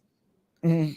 So, trying to wait till there's a reciprocal connection, you know what I mean? Like, Yeah. yeah. So, Yeah, because in your mind, if it's reciprocal, it follows under those philosophies that you built for yourself about self-worth, mhm, trust, mhm, body image, social expectations. And if you can find somebody that aligns with some like that, it's different. And it means something. So it's not just the act anymore. There's a physical bond in a relationship. And I think correct. like Lacey here, see, she said, I know exactly what you mean.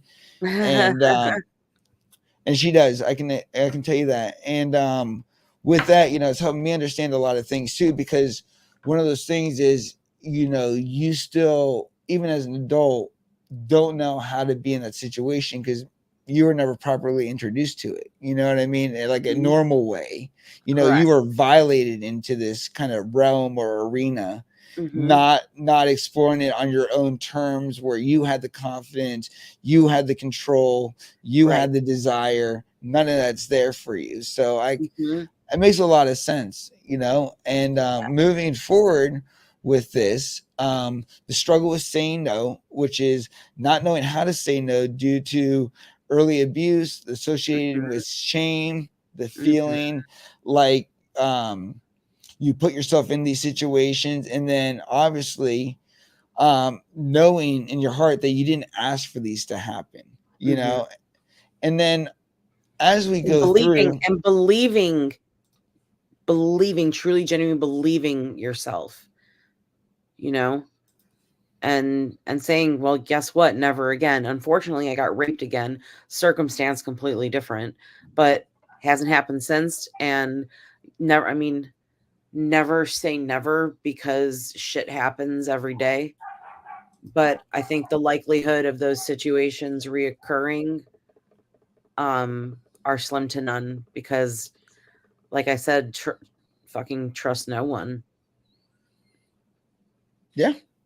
Well, eventually I hope that you do find the right person that you can trust, and then you can have that beautiful relationship, because Lacey is my beautiful other half, and I trust her with everything.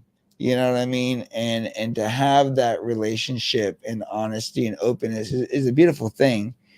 And you just one of those things where when you improve in you, you're going to find a more quality person that actually deserves you and actually wants to work with you and to help you through these things. And see, look, she's like, I love you, Steph. But it's so much true. And that's why they say picking your partner is probably the one of the most important decisions you make in your life, because it decides how far you can go. And if Mhm. you have somebody that believes in you, trusts you, is really there for the thick and thin, who knows what things you can get past. So now Right. what I want to talk about for the last, segment is, now we've gotten through all of the negative. Mm. Let's talk about the beauty that has been born, which is your art and the art expressions through incorporating emotions and the importance of creative outlets for mental health. Yeah. And this is what obviously been one of your primary coping mechanisms, but your paint your emotions class is probably one of your biggest things that is you use to, or I can't even speak right now, you use for art for emotional processing. So let's talk about that. So like I said, I've always used art to express the things that words can't. And when I'm feeling my deepest, when I'm in the dregs of my emotions, I will go into the studio and I throw paint at the canvas. I throw water at the canvas. I smear things around. I scratch my nails on it. I emote on that canvas. And after that like intense emote, you get that little break, that little I can breathe for a second. I stand Mm-hmm. back and I stare at it and I stare at the mess in front of me until I see a picture, until I see something. And then from there it sort of emerges and builds into the story. And often it's related to exactly how I'm feeling.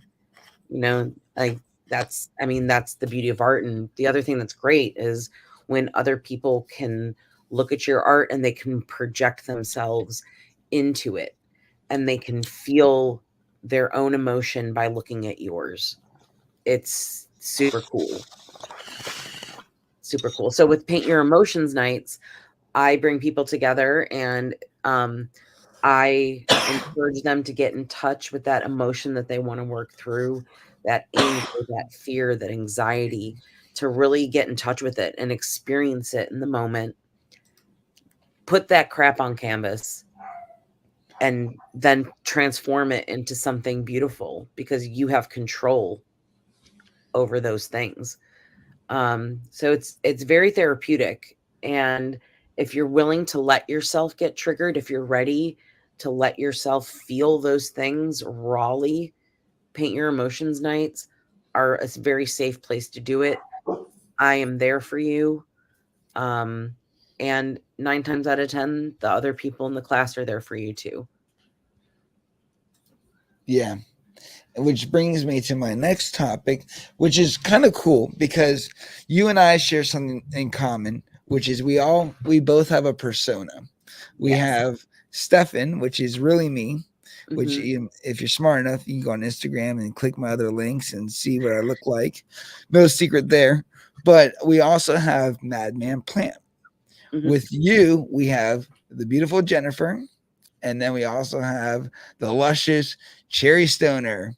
And one thing cool that I like about you is you use your persona as a strength and as kind of like a shield of armor. And Hmm. with the red lipstick, and it actually adds kind of like a fearless attitude towards you and kind of represents the part of Jennifer that is confident and capable.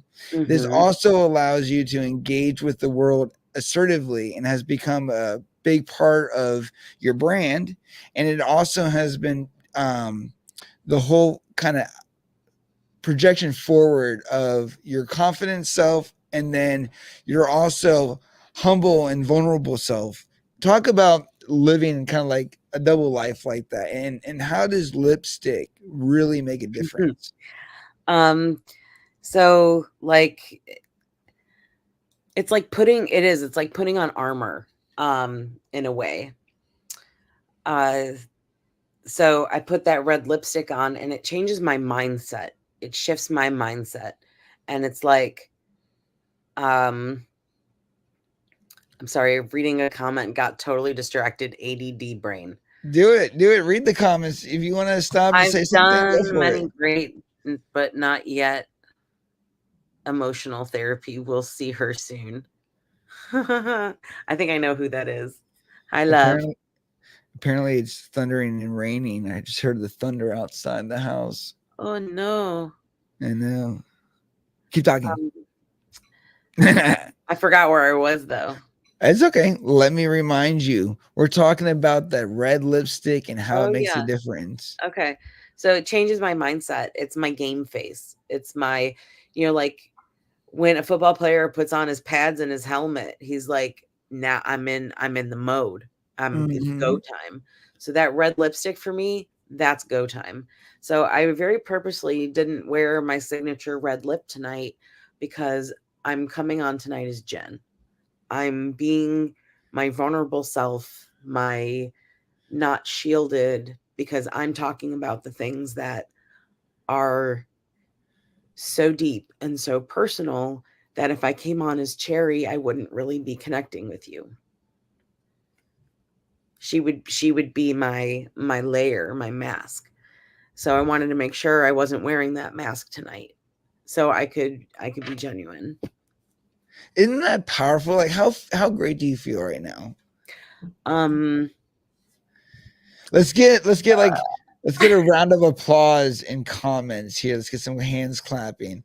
That's really really awesome of you. The vulnerability, just to throw it out on the line, and we're not even doing this pre-recorded like our first interview. yeah. This is all in real time with people commenting and watching. You should just your armor has like spikes on it now. Nobody's Yes. coming near you. It is Yeah. just unbelievable. Like you should just be so proud of yourself right now. You've come so far, and now you Oh, can use this as a testament when you feel down one day, and mhm. you can listen to your own voice telling you exactly what you want somebody else who's going through this right now, who doesn't have the voice like we talked about, to feel and to understand.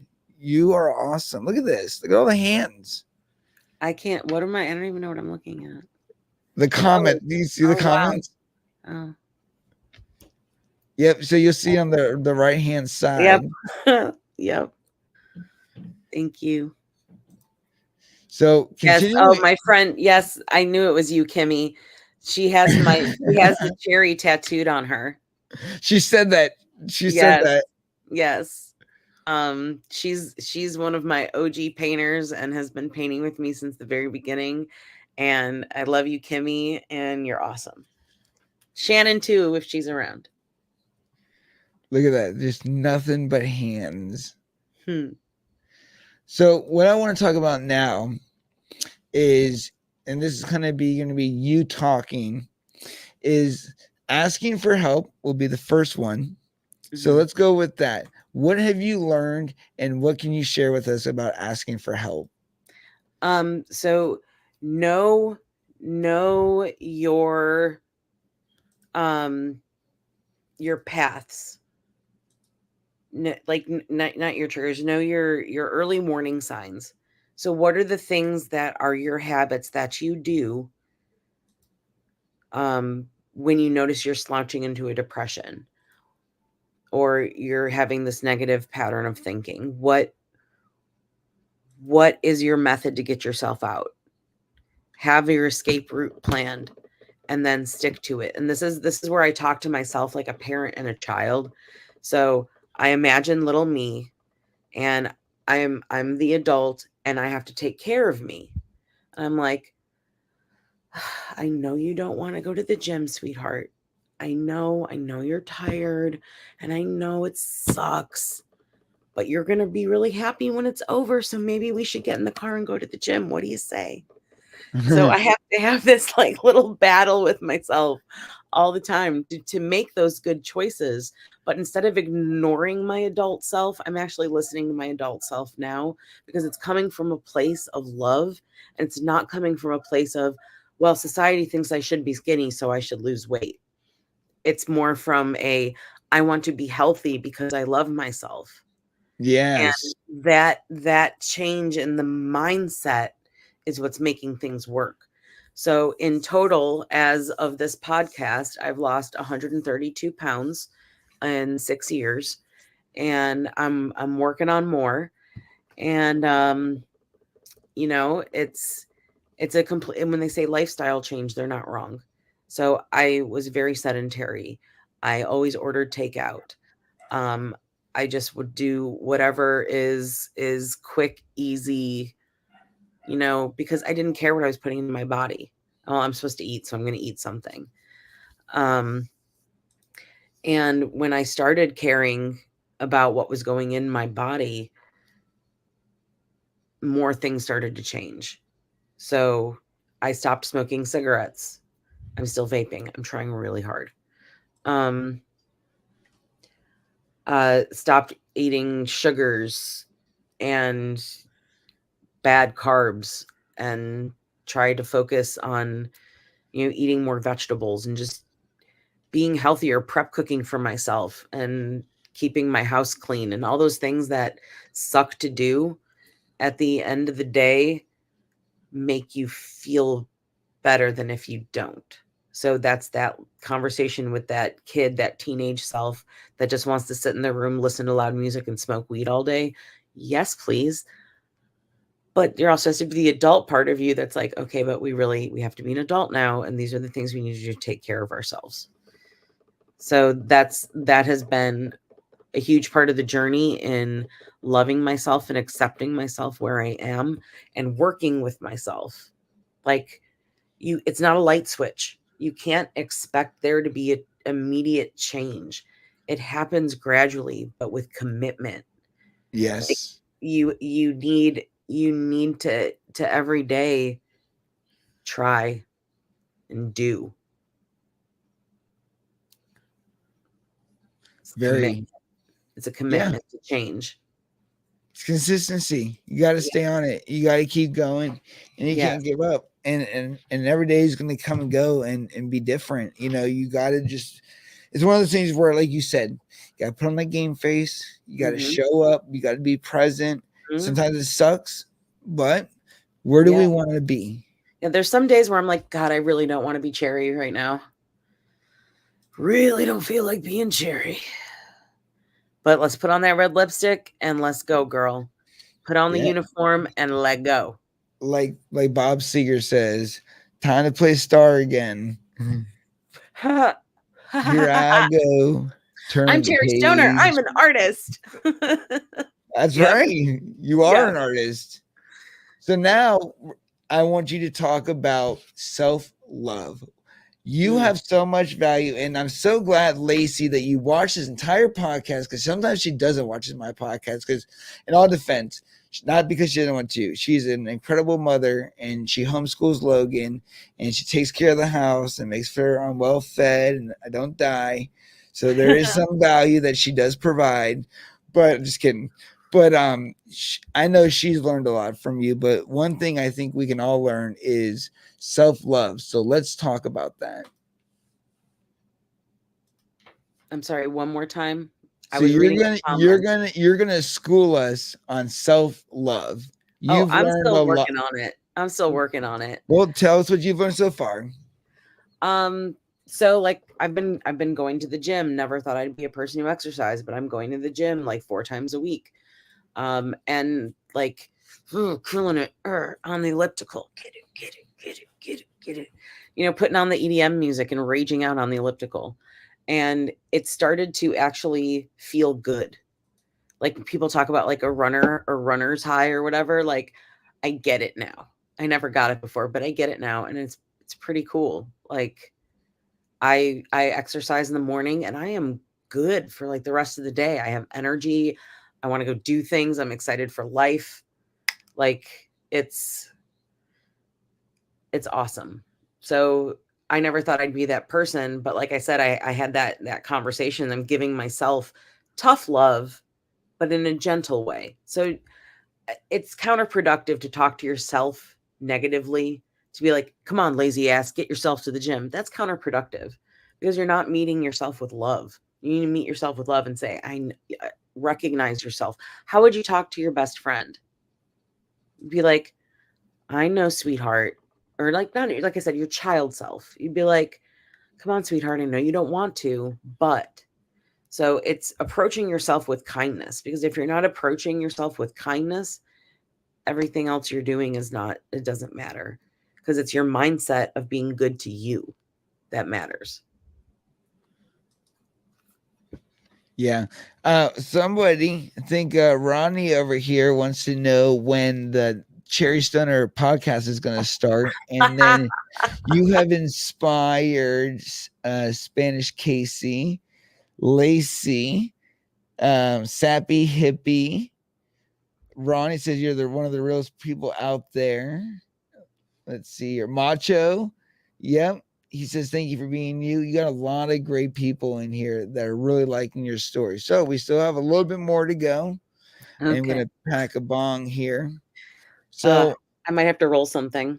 Do it. Let's take a little roll break. A little roll break. Yeah, bringing out my Mythic Woods tray by Mythic Woodworks. It's got my logo on it. Let's show that off real quick. Make sure our good friend Mythic gets the proper. I have my tray upstairs, which I need to bring down. It's dirty, so don't judge me. Yeah. You see, and it's got my logo on it. So yes, cute. It does, right there in the corner. Yes, he does great work. It was a birthday gift from the owners of Grow Depot. Yes. And they got it from Mythic Woodworks. Great people. That is awesome. Yeah, absolutely. And then also we'll be down there on October 13th. Yes. Because we have our event October 12th. Yes. Awesome. I think it's their anniversary party. I think I'm vending that.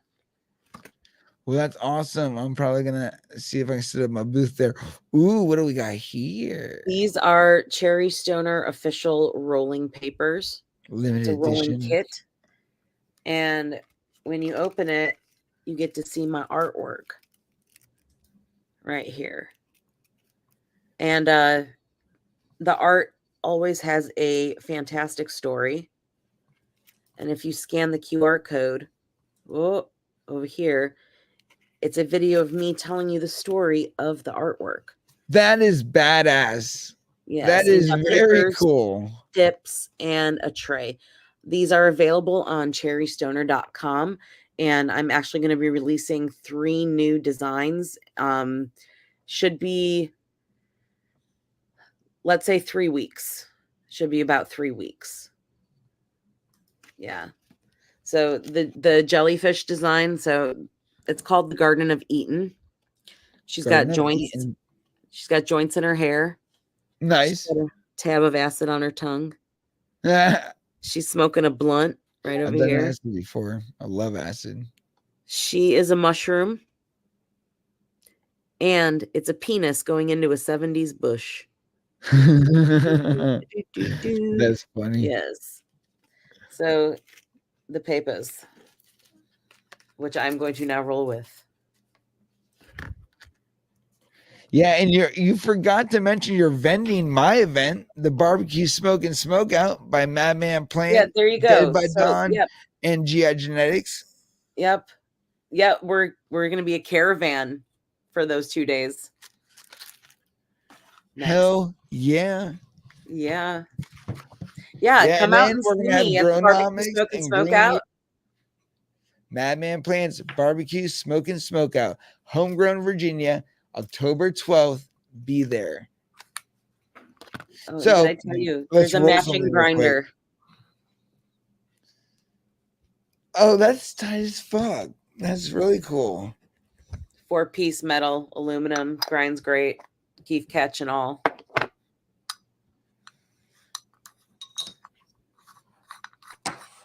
You know what you should do? What should I do? I should have you design an arm piece for me, and Oh. I'll get it tattooed. Oh shit. That's deep. That'd be cool.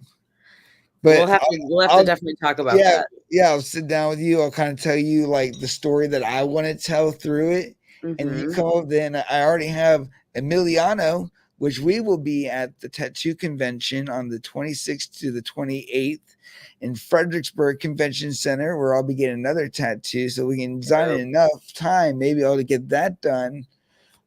Because we're going to do another podcast, another tattoo, and him and his son, who was nonverbal autistic, who is now verbal, is going to be on my podcast. So they're going to be sitting here with me at the table, and we're going to be talking about CBD and his son, and we're going to interview his son and see what his son has to say, and it's going to be a really good time. He's the owner of the Black Horse Tattoo in Fredericksburg. So if you need some tattoo work, make sure to go see him. He is thebomb.com. So you definitely want some good work. And mine is completely healed and looking good. But yeah, no, that would be. I saw that. I'm sorry, I saw that desk, bro. That desk is sick. Oh, this? I dropped off a desk I did for the depot. The comment he just said. Yes, Shane. Oh, gotcha. Okay. So you're talking about my desk, like the one I'm sitting at. No, the comment. I'm like, what? My bad. Yes, I it's saw great. that It's desk, wonderful. dude. That desk is sick. Oh, it's funny. But that would be a cool idea. Yeah, for sure. So what are you smoking on tonight? Tell everybody real quick while we take our little break here. I am smoking on pineapple. A nice sativa. Okay. And it's fruity and delightful. And it smells wonderful. And it tastes wonderful. That's fantastic. I am smoking on my strawberry Cadillac, and nice. I'm adding right now this bubble hash that was flash frozen and or whatever by my friend Paul, which is really nice. Sweet.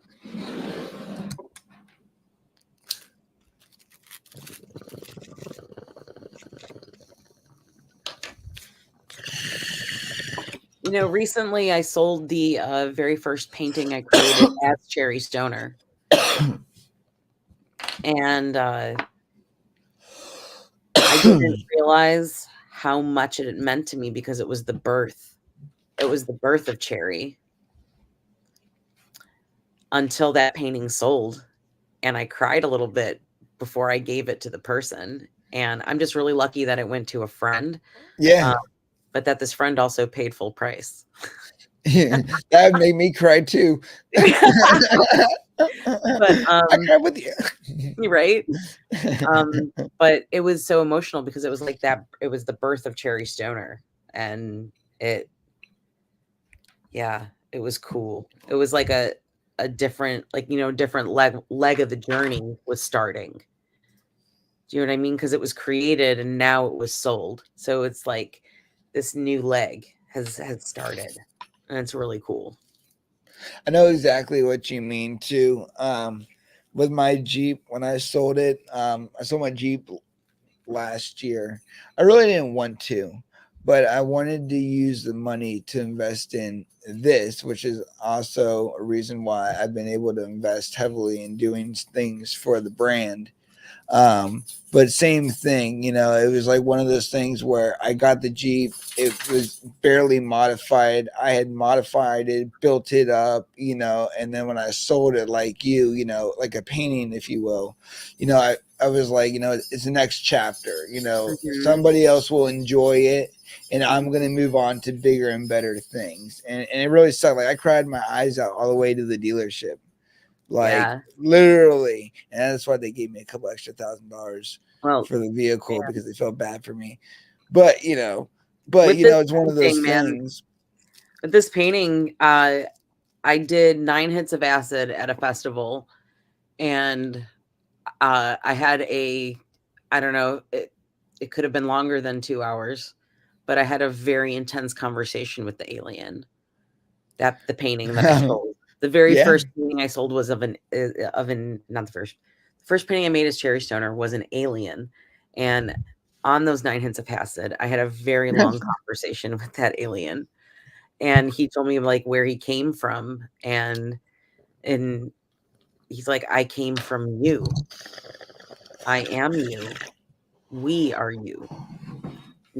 And it was That's just like powerful. this moment of the painting, like, it's always a conversation with yourself and a reflection of yourself, what you're experiencing. So I think my brain was like trying to make me realize, like, you did something good. You created something powerful. Like, you know, and it was an amazing experience to talk to my alien. Um, and so that painting has a lot of love and energy and dreams and things attached to it. It's When you cool. buy when you buy art from an artist, whether it's a print or a piece, you're buying a piece of that artist. You're buying a piece of their soul if they're genuine in their craft. I agree that even though I take photos and do video, I feel the exact same way because the style in which you do it, how you frame it, the colors Mhm. that you choose to use, the Mhm. like in my case, like the music or whatever I'm trying to capture, I do feel that way, and Yeah. that's why when people critique your work, you're like, don't you say a fucking thing. It's perfect. It's fucking perfect. Don't ever say anything about my work. Oh, I had somebody say to me once, how did he put it? He was like, "Yeah, somebody needs to separate the artist from the art." And implying like you might be cool, but your art is subpar. And I'm like, the people who like to critique you are the people who are mad that they're not doing anything about their talent or their dream. Oh, absolutely. Absolutely. And are there better artists out there? Art are there better artists out there? Yes, definitely. But every artist is different and every art is different. And it's about people connecting with your pieces and finding joy, finding laughter, finding solace, finding a person who understands, especially with the emotional paintings. When someone looks at that and they hear the story, they go, fuck, I get that. Yep. No, I definitely get that. And I think too, is shit. Now I lost my train of thought. Derailed. Yep. Gone. Now I have to go back to my notes. Thanks, Cherry. Bad. Moving on. Let's see here. Well, as you know, look, Gronomics just got in. Nice. We'll add him here in a couple minutes for the after hours. So this is in the part where I open up the podcast to my guests. And I want to give you like 10 minutes or so to talk about anything that we missed, that you want to clarify, that you want to set the record straight, or mainly that you want to talk about. I mean, this is your time, and we'll let you have it. I think the thing that is hard to say but needs to be said is that incest is real. Incest happens so very often. That abuse between family members is so common, but we don't talk about it. There are Me Too movements. There are other movements about rape and things like that. If there's a giant incest movement out there that's being talked about on social media, somebody tag me because I want to be part of that conversation. Because it's something that people hold with so much shame and they hold for so long. And it's time that we talk about this. It's time that we have our own Me Too, because man, it is common AF, but everyone hides it. Everyone just sits with that shame, and shame is not a place to live. If you guys haven't watched the show Big Mouth, I really suggest watching the show Big Mouth. It personifies your emotions. And if you can disconnect the fact that it's happening to kids. Oh, wait. I would love to connect privately. Sure. Yeah. You guys can all hit me up on Instagram at Cherry Stoner Official, all one word. Make sure you spell official right. There's a person out there who tried to take Cherry Stoner Official, but they forgot an I. Dumbass. So OFFICIAL. Suck. Oh. Now I lost my train of thought again too. So I also want to talk about the incest movement. Yes. We need to be talking more about it because there's stories out there more plentiful than mine, more horrific. Not saying, trauma is trauma, abuse is abuse. There are other people out there. I'm trying to open the door. I'm trying to say, guys, the door's open. Just come in. It's a safe place. It's time we talk about these things. Mm-hmm. It is. And that's why I love my podcast and I love my guests, because each of them bring a real perspective. And I feel like we can leave here and learn something and, better our lives. So what else? Is there anything else you want to add? I want to talk about cannabis for a little bit. Let's talk about cannabis. Can we invite Gronomics to be a part of it? Absolutely. I want to talk about how cannabis, what up, Gronomics? I just want to talk a little bit about how cannabis has positively impacted my life. That's the second part of that. Like a 90s dare kid, Catholic parents, Italian parents. So this super must be good, must only do good things, burn in hell. So drugs, never. I barely drank, never drugs. Woo.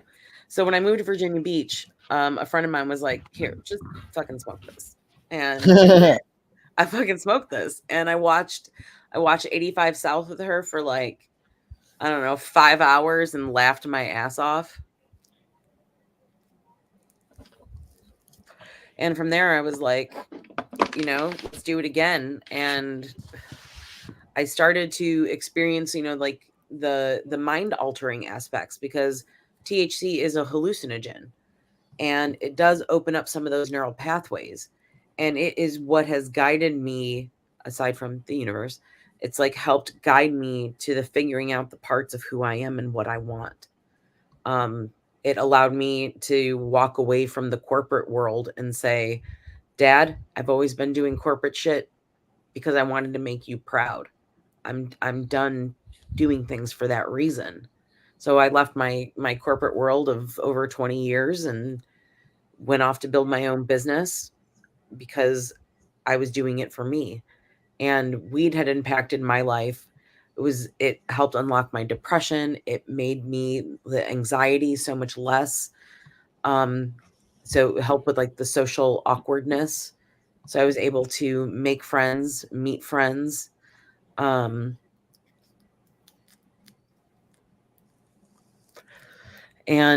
I'm sad that I ever shamed it or thought poorly of it, because this is medicine, and as much as it helps you feel good and you like to get high, it's medicine, and it helps your brain do things that it wouldn't do otherwise.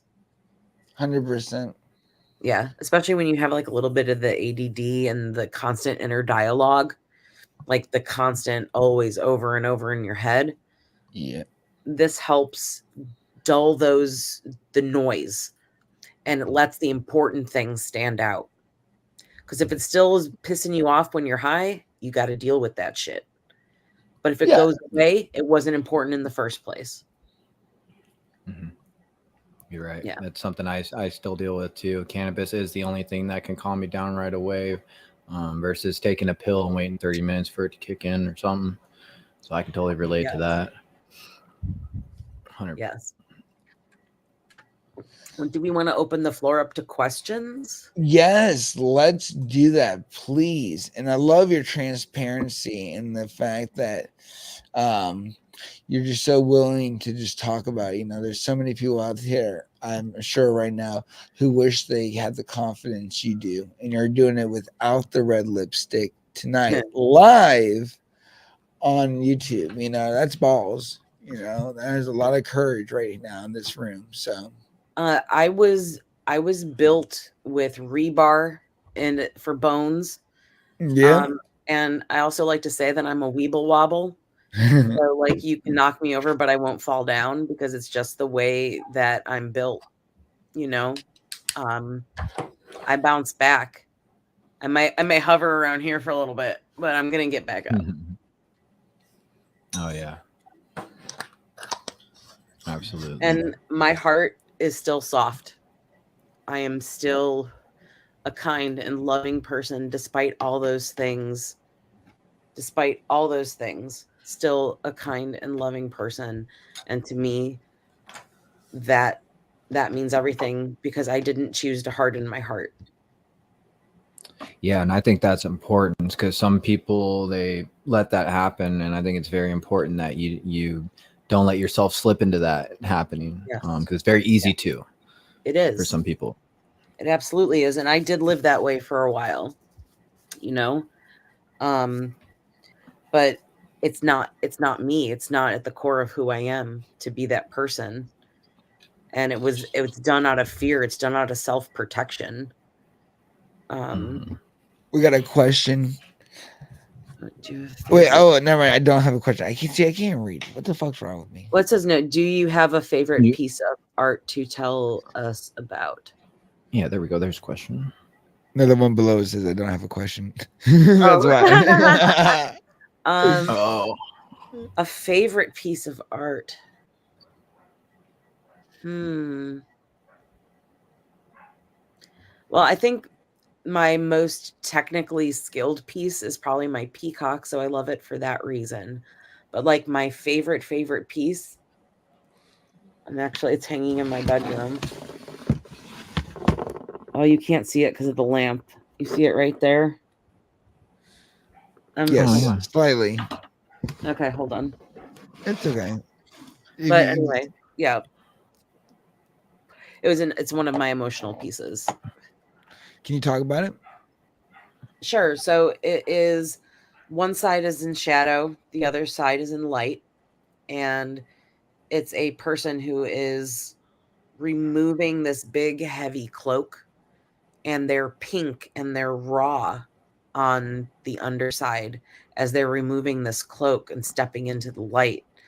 And their heart, the heart of stone, is starting to emerge and soften.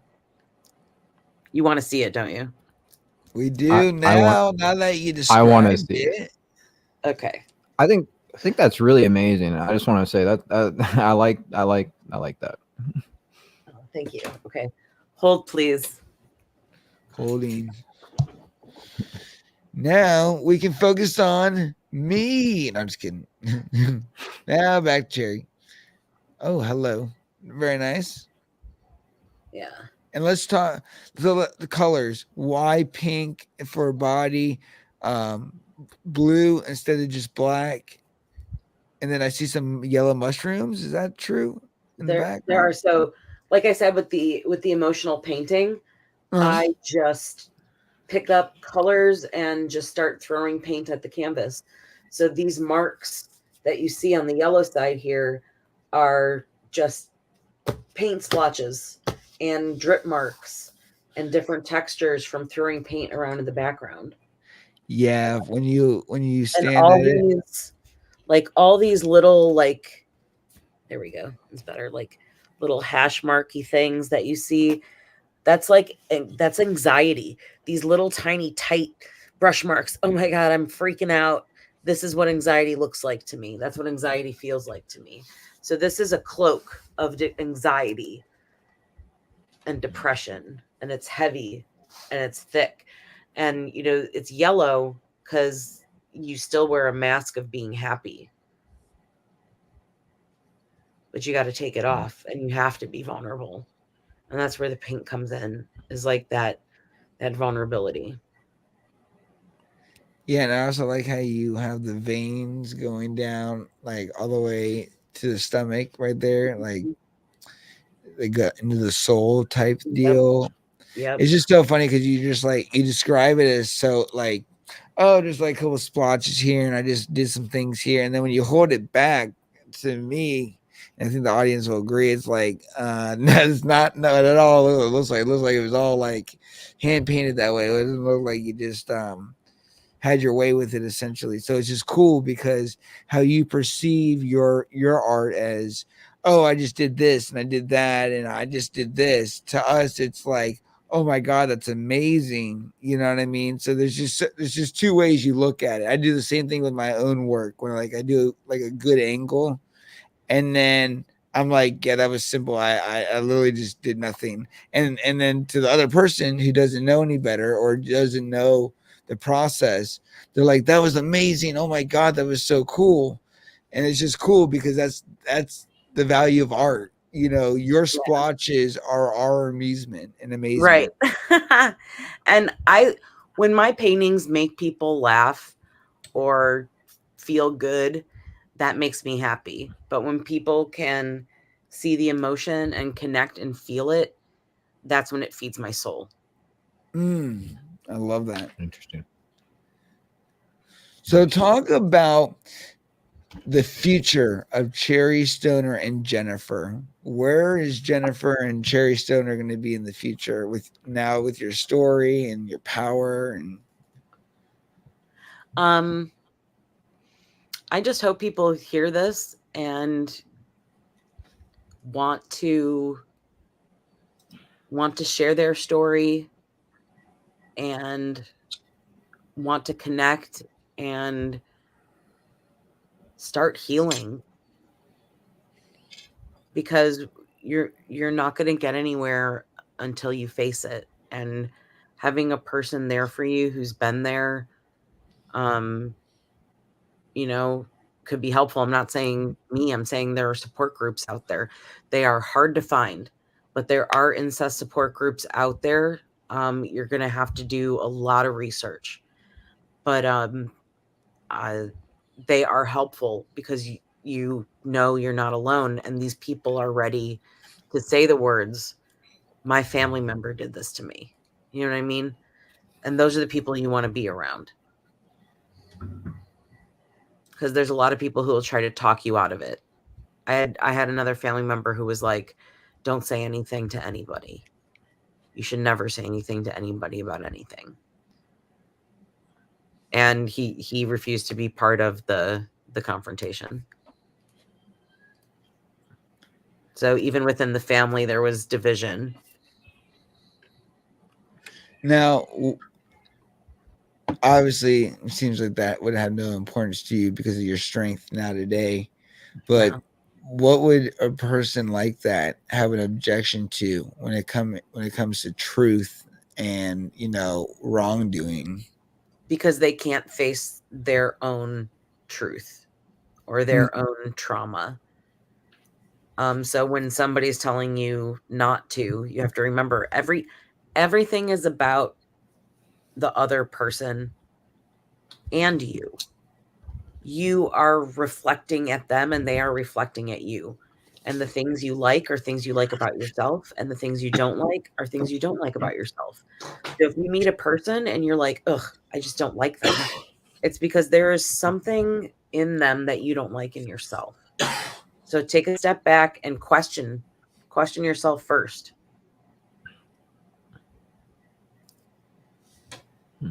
If that makes sense. Does that make sense?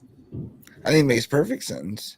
You should always question it, just like that whole be weird, be rude, stay alive. Mm-hmm. It comes back to the whole thing is, these are the decisions that ultimately equal your future, your relationships, your opportunities. So, I once heard it from another motivational speaker who said that you have a lock on your door, you have a lock on your windows, you have a lock on your car, you have a lock on your bank account.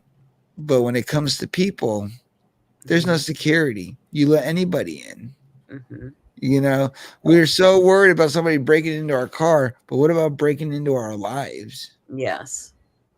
What about hijacking something that we've worked so hard for, Mm-hmm. and now we lose it? Not because we asked for it, Mm-hmm. because of situational, consequences or environmental, where things get out of hand, and you're in a relationship, and now it's a toxic relationship, and how do we handle that? How do we get back to good?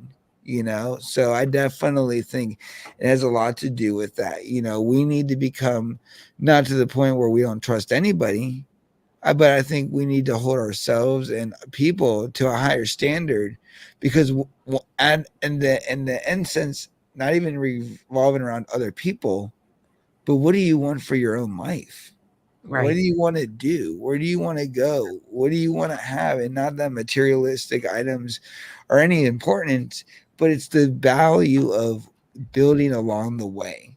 A Mm-hmm. guy that lives, I just talked about this earlier in my mentorship class, in my leadership class, for my business. And, we were talking about, I was talking about, people get so mad because somebody is, a multimillionaire. Well, they're a multimillionaire and they live in a multi-million-dollar home because they come up with multi-million-dollar solutions. And they've come up with these multi-billion-dollar solutions because they invested in themselves, which revolves around the whole purpose, which I talk about all the time, which is investing in yourself, learning self-love, learning, social acceptance, learning the value of how you treat yourself, how you talk to yourself, what Mm-hmm. you accept, what you don't accept, and I Yes. have trial and error of my own speech here, but Also empathy, yeah, empathy empathy. for yourself and empathy for your fellow human, which is, what I'm trying to do for my abuser, for my brother. I'm trying to have a little bit of empathy and say, well, something obviously happened to him, and this is the next step in the journey. Like, I'm at that crossroads, and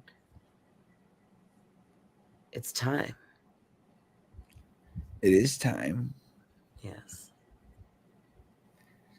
I'm really proud of you. I'm really, really proud of you because you are just come so far in your self awareness and your resilience and the way you carry yourself, the way you think about yourself is totally changed. And I, like you, have done a lot of change in a very short period of time. But sometimes we need these things in life, whether they're good or bad, to happen to us. Because Mhm. sometimes, in a way, I feel like it kicks us in the ass to keep, like you said, to keep moving. Yes. Well, it happens for us, not to us. Yes. Yeah. Yeah. That's a Jim Carrey quote too. You know, he used to say, "I used to think that life happened to me. Why this? Why this?" You know what I mean? And it's for us. It's not. So definitely agree. All right. Well, with that being said, Gronomics, hello. How are you? Pretty good. How are you guys? Doing good. How is your work? You know, today was a day. Yeah, speaking about all this, yeah, I'd had a little moment today, but yeah, you know, it is what it is, and we're gonna keep going. Well, there you go. Well, I figure we hang out for maybe like 10 more minutes and just, socialize now. And what do you think about that, Cherry? You go with that? Yeah, Okay, I'm cool with perfect. that. Yeah.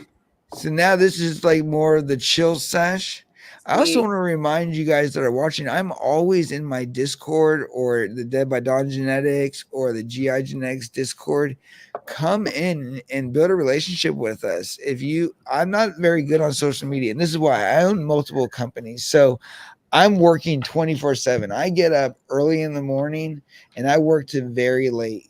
Because I have two main companies, my production company and this, and they both require a lot of time and a lot of effort. And with that being said, I'm not a big texter. If you want to talk to me, you either call me or you Discord me. That's where I live. So I would love to get more people chilling on all of three of our servers because we're all good friends, and hanging out. And then also, I think Green Year has his own server too, so join his. But we all are like a family in there. And Cherry's in there, Lacey's in there. I have my mask off. That's how comfortable and at home I am with my server. Not that my mask is like a hidden secret. It's just when I'm on camera or doing anything, Madman Plant mask goes on. It's the branding. It's what people recognize. But when I'm by myself or at conventions, not on camera, mask comes off. And just like Cherry, I want you to get to know Stefan. I don't, it's one thing to know Madman Plant on camera, but just like with Cherry, I want you to Yeah. know me too. And it's just powerful stuff. So, guys, you guys have questions? You guys have anything you guys want to discuss with Cherry? What are you guys smoking on right now? And we'll just wrap up here with another 10 minutes and just chill. Gronomics, you want to fill us in on anything good? Did you receive your jersey yet? My jersey? No, not yet, not yet. I'm actually, I Oh, man. trust me, I am waiting. I I cannot wait for know. that jersey. Oh, I cannot wait. I'm actually really happy about that. Yeah. And Cherry, we'll get you one too.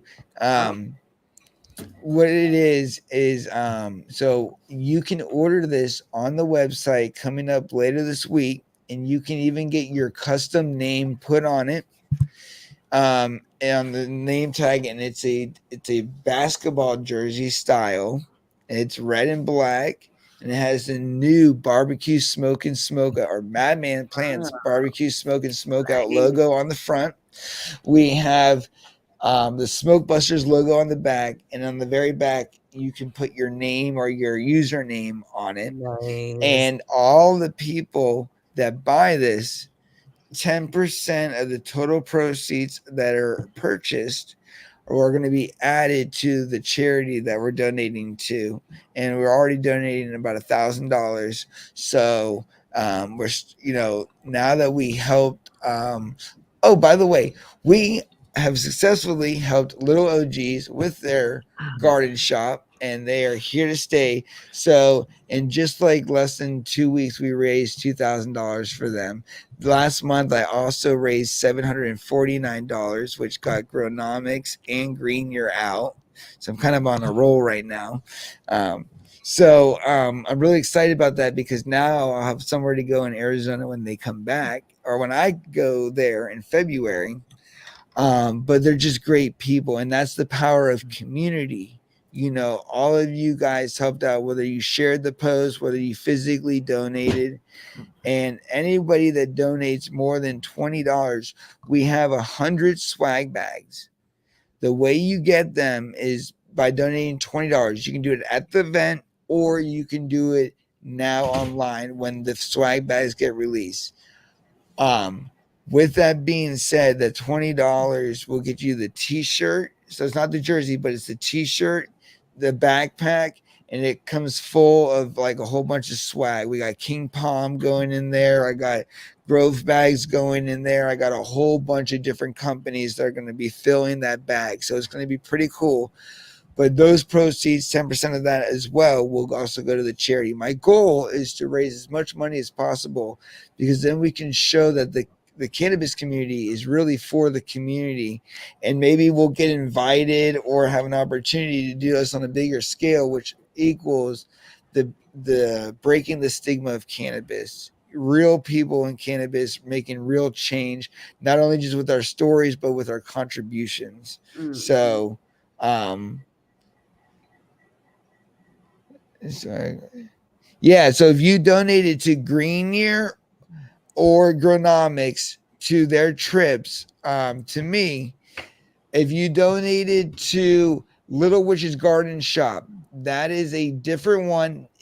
Go to their website. All the prizes that we worked up together are going to be on there, and they'll teach you and show you where you need to go as far as all of that goes. But if you donate specifically to my Cash App for Green Year and Gronomics over $20, you'll automatically receive it. What I do need is when I create the VIP form, you'll fill it out just like everybody else, and I'll have a section that says, did you donate? You'll click yes, and then if you're not in state, we'll mail it to you.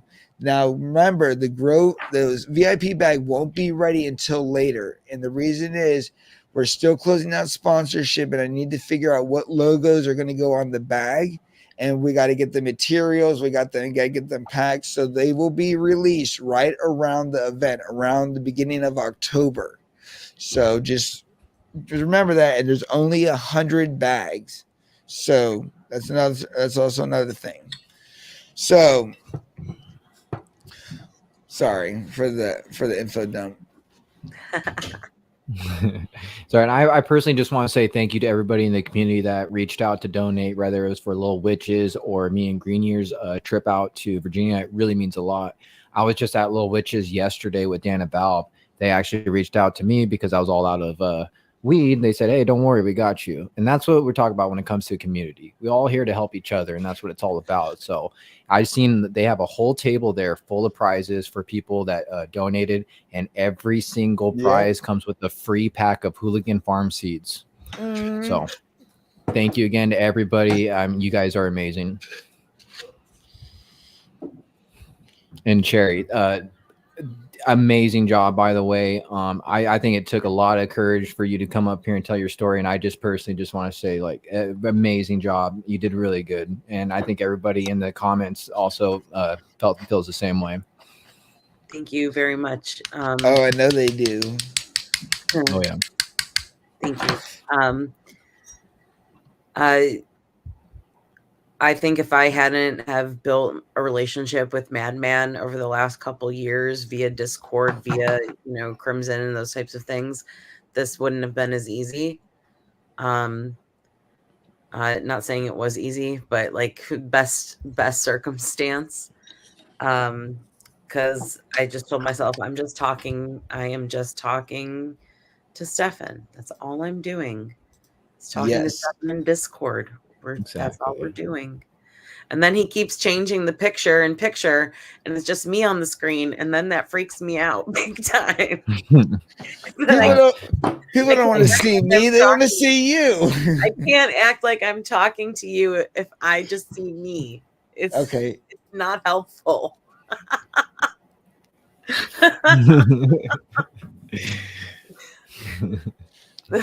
That's I got a weird brain, y'all. I got a well, weird brain.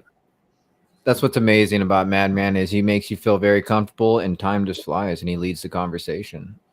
Yeah, we've been on this for 2 hours and 30 minutes. Does it feel like it's been 2 hours and 30 minutes? Yes and no. Yes and no. My legs tell me that it's been 2 hours and 30 minutes. I'm gonna have to deny you of that beautiful face. You have to come to Discord or meet me in person. That's what I'm saying.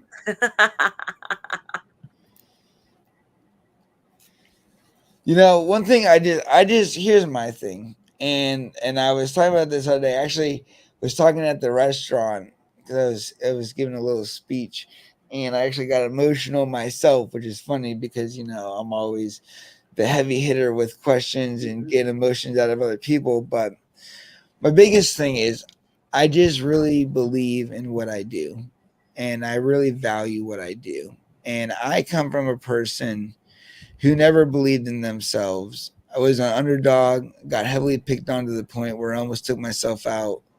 And I learned all this by myself. Business, being a dad, being a parent, I really don't have much of a support system. I support me, so does Lacey, so does my son Logan. But when it comes to like close family, I don't have anybody. So not that they're not around, they just choose to not be involved like I feel like they should. And that's up to them, and that's another story. But one thing I've realized over the years is how important valuable people are. Um, Ron Williams has a quote that says, "Once ego goes bye-bye, you start to realize how many wonderful people there are in the world to be thankful for." And when I moved forward to what I do after the car accident, after my suicide time when I was younger, I just feel like obviously I'm still here for a reason. I was handpicked out of Romania. It's not that me and my parents don't love each other. It's just I grew up in a different lifestyle. I at 18 years old, got married, bought my motorcycle, moved out of the house, and then in a one night stand with Lacey, I had Logan. For the first year of me and Lacey's life, we were in custody battles with lawyers, court dates, using everything we could against each other. And then we came together about right when before Logan turned 1. And then we've become a dynamic duo who is literally like gone through some of the roughest stuff together, from almost being homeless to building a really nice life for each other. And it's one of those things where I see the value of the self-investment. And before I got into believing in myself, I was always like searching for something. I always like was chasing the magic potion. If I just do this, I'll get this, or if I just do this, I'll my chances get higher. If I become friends with this person, or if I join this bandwagon, or if I did that. And I did that in high school a lot. I went through the gangster phase where I hung out with all the black kids, to where I hung out with all the deaf kids, to where I hung out with all the normal kids, and did like this wide range of trying to figure out who I was. And it wasn't until about 25 when I really got serious about business, because I started my company in 2013. And I've been on my own financially and, hustling ever since. And when I finally found something that like captivated me and caught my attention, I started to learn, and by learning I became a more valuable person to the world, to myself, to my abilities, to what I'm capable of. And I really saw the power of what it's like to get a return on your investment being you. So Mhm. my goal is to go around and planting the seeds in other people who feel like I once did, where they don't know where to go or what to do. Sometimes I still don't know what to do, but you know what? I just make a decision and I start walking that direction. You know, Mhm. you can't just stay where you are. And in a way, I use this as a selfish kind of act because I feel like in a way I have a hole in me because in my life, people have never really valued me, especially in business and the high level of business when it comes to like 6, 7, and 8 figure people. And they think I'm a nobody. And I've done a lot of great things for my business and a lot of great big projects for my business as a small business. And one of those things stems from with my dad, you know, and I'm kind of guilty with this with Logan a little bit, but um, I'm always very hard on myself because I don't think anything's perfect, and it's a gift and a bad thing. But the point of this situation is you got to change the way you think and the way you see things because with what I'm doing with the podcast is I'm creating that value by becoming a valuable person to other people. I'm giving people a platform to feel safe, to feel comfortable, to build a relationship with, to build trust with, and then to do something powerful like tell a story together. You know what I mean? And that in my way is going to fill the emptiness that I feel where and sometimes I feel like I don't feel like I'm good enough or like I don't feel like I am validated enough for my actions. And my goal is also trying to do great work. And I still feel like I haven't done that either. But I feel with my podcast, especially like this one and many of my other ones that have been heart wrenching and very deep, I'm starting to do that great work. You know what I mean? So even in myself, I'm very much trying to be my next level of myself, and I'm not even there yet. You know what I mean? So the more we recognize that we're all climbing a staircase together, and there's some people have more stairs, some people have less stairs, some people's stairs are steeper than others. The point is we just keep pushing ourselves and we keep moving ourselves forward in that direction, and eventually the self-validation, the guilt, all that stuff starts to fade away because you become so much more. So that's my motivational speech for tonight. Sorry you had to, now be forced to listen. I'm just kidding. No, it's good stuff. But in all seriousness, I just really value what I do. So It's a very valuable thing, and everybody has a story. Everybody has a story, and that's part of why being kind is so important, is because everybody has something that you can't see yes. that they're carrying that's difficult, that's hard. And when they're being snippy, when they're being a certain way, it's giving them grace instead of meeting it with the same energy. And that's not easy to do. I still struggle with that shit. But um try meeting yourself and others with grace. Like that's hashtag life goals right there. Um and it's a practice. You have to do it every day. You have to be intentional about it until it becomes habit. Um I when I first started trying to be healthier, I had a sign that I posted all over my house. I had many copies of it, and it said, "Do this every day. Walk, take supplements, drink water, stretch. Do these things every day." And I would see the reminders. I put one in the bathroom, I put one in the kitchen, I put one where I was walking outside, they were everywhere. And it was just constant reminders to take care of yourself. So I think we talked about this before, like making that commitment and being kind to yourself. Mhm. it's the smallest little thing you would think of as like, okay, well, be nice to myself. But it's so powerful at times, It is. especially in negativity. And the power of negative thoughts is the problem is it seeps into your lives like the cardboard box. And whether you trying to hide it or not, people can smell it off you, kind of like being drunk. You know, they can Yeah. smell the alcohol on you. They don't have to see you drinking to know that you're in pain or that you know that you're not happy. And that's one Yeah. thing I focus on too is when I'm genuinely not happy and I realize that, well, you know, your energy, you know, can make or break opportunities. So Yes. the idea is we want to be in that positive mindset, and how do we snap ourselves back, like we had talked earlier about, like how do we jump right back into positive thinking? And those are setting those little philosophies for yourself. I'm going to Yeah. go do this if I feel stressed. I'm going to go for a Mm-hmm. walk. I'm going to go paint a picture. I'm going to Yep. go Your escape make a route. post. And I do the same thing. Like sometimes I'll go on Facebook and I'll be like, I'll see something that gets me in my feelings or something. I don't know. It could be whatever. And then I'm like, you know what? That serves you no purpose. Go make a post on Facebook. Go do this. Go do something. Once you complete a goal, it'll make you feel good and you'll want to complete another goal. And the problem Right. is we stop, we become stagnant. We, you know, in your case, we freeze. Mm-hmm. And then what happens? We Yeah. miss opportunity.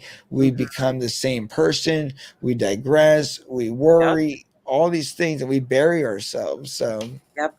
And that's like part of the cycle of being bipolar. Mhm. Is going through those periods of like happy, productive mania, yep, energy yep. levels high, I'm doing really well. And then there's the, oh fuck, everything fucking sucks again. Nothing's happening, nothing's moving, I feel slow. And just you have to remind yourself that it's only temporary. And it's also where being kind to yourself comes in. Instead of kicking yourself in the ass for being down, telling yourself this is temporary. What do you need to make yourself feel better now? The answer might be I need to lay here in bed with the blanket over my head and I need to cry for a while. That might be the answer, but that can't be where you get stuck. Mhm. After you've had that cry, you need to say to yourself, okay, next step, I could take a shower. That is the next step. And if you're really depressed, sometimes that's all you can muster. And that's okay. I have been there where a shower takes everything you got. And see, when you do that, it fucks with me, man. Okay. It's just us. It's just us. It fucks with me, man. I'm like, no. Um, Here, wait. Does this make it better? Hold on. yes, this definitely makes it better. No, I need to do the therapist style. I'm like, Yeah. Yeah. uh-huh, Take notes. Take uh-huh, notes. uh-huh. Use Your it twice keyboard's a on the day. other side.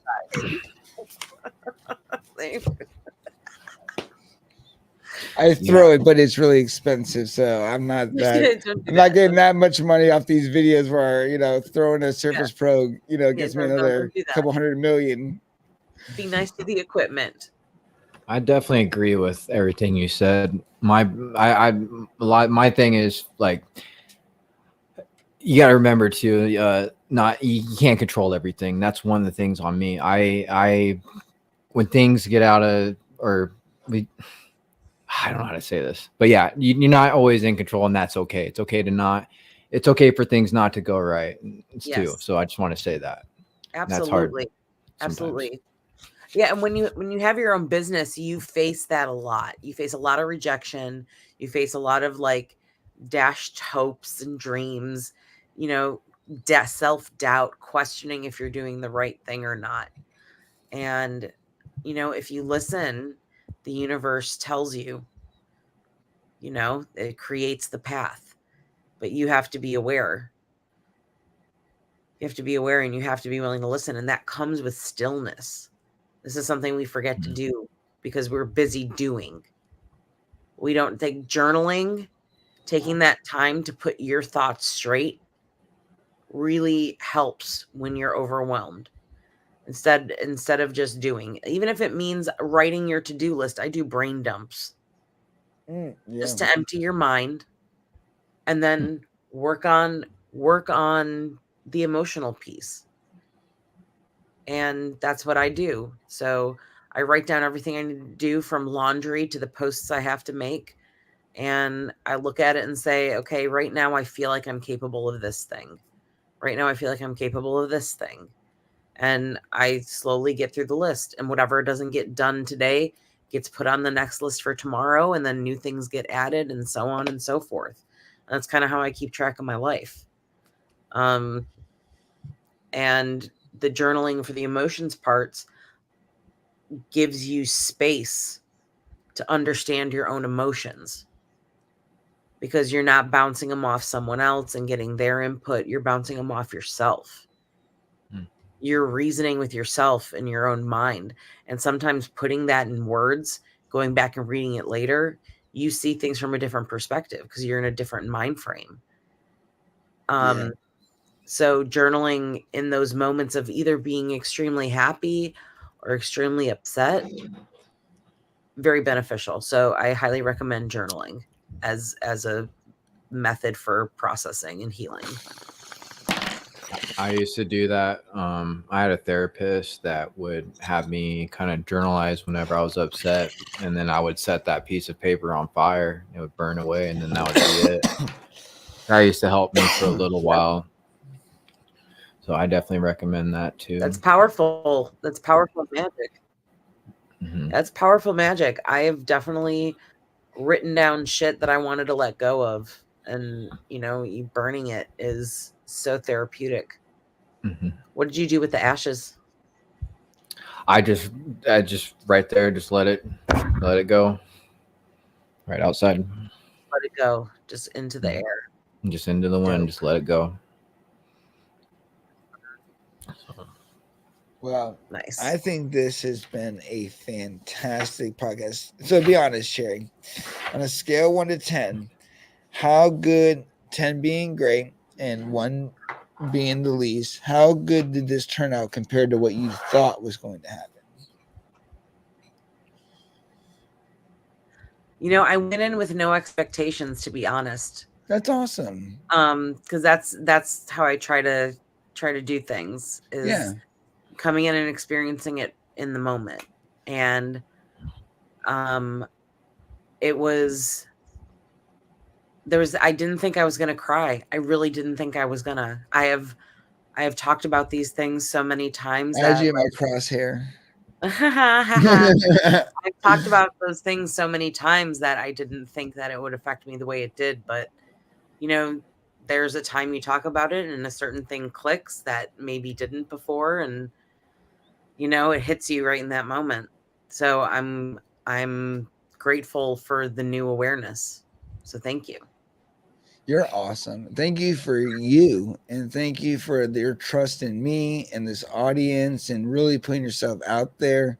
I mean, we're watching you transform right now in front of us, just this very, conversation. So, it's all coming together for all of us, and that's the power of story, is you can do great things, It doesn't matter who you are, what you've been through. It just matters if you got the heart and you're willing to give it another try. Yes. Absolutely. Yes, agreed. Well, guys, this has been another great podcast. I want to remind everybody to make sure to sign up on the website, which is free membership. I also want you guys to follow YouTube if you're not already, and then tell your friends about it. If you know somebody that has a great story that wants to come on for the first time, a lot of our guests have never shared their story before, and they find great comfort in doing so. And if not, we have great stories that can help somebody in need. So if you ever think of somebody, hey, my friend's really going through this, this somewhat relates to them, send them the video. You never know what one of our guest voices could do for somebody. And that's why I love the guests that we have. they're so real, they're so human, and that's what we need when we talk about healing. Because SmokeBusters is all about mental health, home growing, and then ultimately smoking and breaking down the stigma of cannabis. So it's just a very powerful thing that we are all doing here tonight. And I'm really excited for you guys to be a part of this. So I really want to thank you guys for being here and enjoying, this awesome show. I want to thank Root Nerds, Macho, Sappy, Crimson, Anthony, Lacey. Oh, great. She's still watching. I was hoping she was still watching. Ronnie, Grow Me Talk, Coleman. Let's see here. Spanish Dre. I know Spanish Casey's probably on here still too. Let's see here. I forget about 804, my main man. Um, Shane. So, guys, thank you guys again. Before I go, I want to take the opportunity for my guests to get the maximum exposure. And we'll start with Cherry. Cherry, where can we find you and where can we support you? You can find everything there is to know about me at cherrystoner.com. And you can follow me on Instagram at cherrystonerofficial, all one word. Look for the little cherry with the, oh, I'm so confused by this camera. Look for this. Look for this. Very And nice. you can learn about my puff and paint events, my line of art products, and also when the next Emotions Paint Night is, which is July 19th. Very cool. Thank you. And my main man. Grownomics. You can find me on Instagram at Grownomics with the underscore at the end. You can also find me in SmokeBusters Discord and Dead by Dawn Genetics Discord. So I encourage anybody to come over if you want to get to know us personally. So thank you. Yes, and like I said, we're going to be in the Discord right after this because I'm going to turn the camera around and water my plants and hang out for a little bit. I'm always in Discord with everybody every day. We are probably one of the most active Discords. So if you need a place to come, get to know everybody and just chill, it is a great place and it's a family. Sometimes guys are going through hard days and we're there for each other. Sometimes we're just smoking the shit. Sometimes we're all just working and we're sitting in silence, and then somebody will start a conversation, somebody will join, then we're in silence again. We're just always together. And that's really awesome. So, Crimson, throw up the Discord links real quick before I close it out.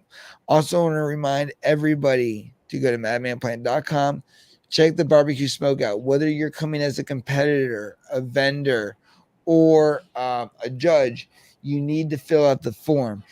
Homegrown does have a max capacity, and because this event is getting so much momentum, we think that we will be over capacity. So if you're not on the list, we won't be able to accept you in if we expect the full amount of people like we are. So it's very important to sign up. Also, we have 10 component or competitors per category. So with that being said, 10 brisket competitors, 10 chicken, 10 ribs, 10 pork butt. We already have 6 pork butt and 6 ribs taken. That means 4 spots available. So if you want to compete in those categories, make sure you sign up fast. Now we do need people for the chicken and the brisket. The brisket seems to be the scariest with people. So you got to risk it for the brisket. But other than that, it's going to be a great event. There's public speakers. I'm going to be speaking about mental health and cannabis based on the stories I've told. We got an out-of-state public speaker coming in. We're looking for 2 more. We're going to have vendors, free food the whole day. You can sign up for the VIP, which you can do on the website soon. A lot of great things is coming your way. Please join all those Discords real quick. Take them down. Sign up.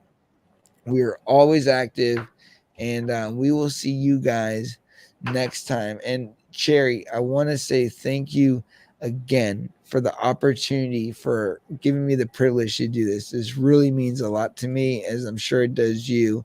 And I really think we nailed it on the head, and we really provided the value we both thought we would. So Yes, thank you. I'm very glad that this happened. yes. Well, guys, have a beautiful night and take care.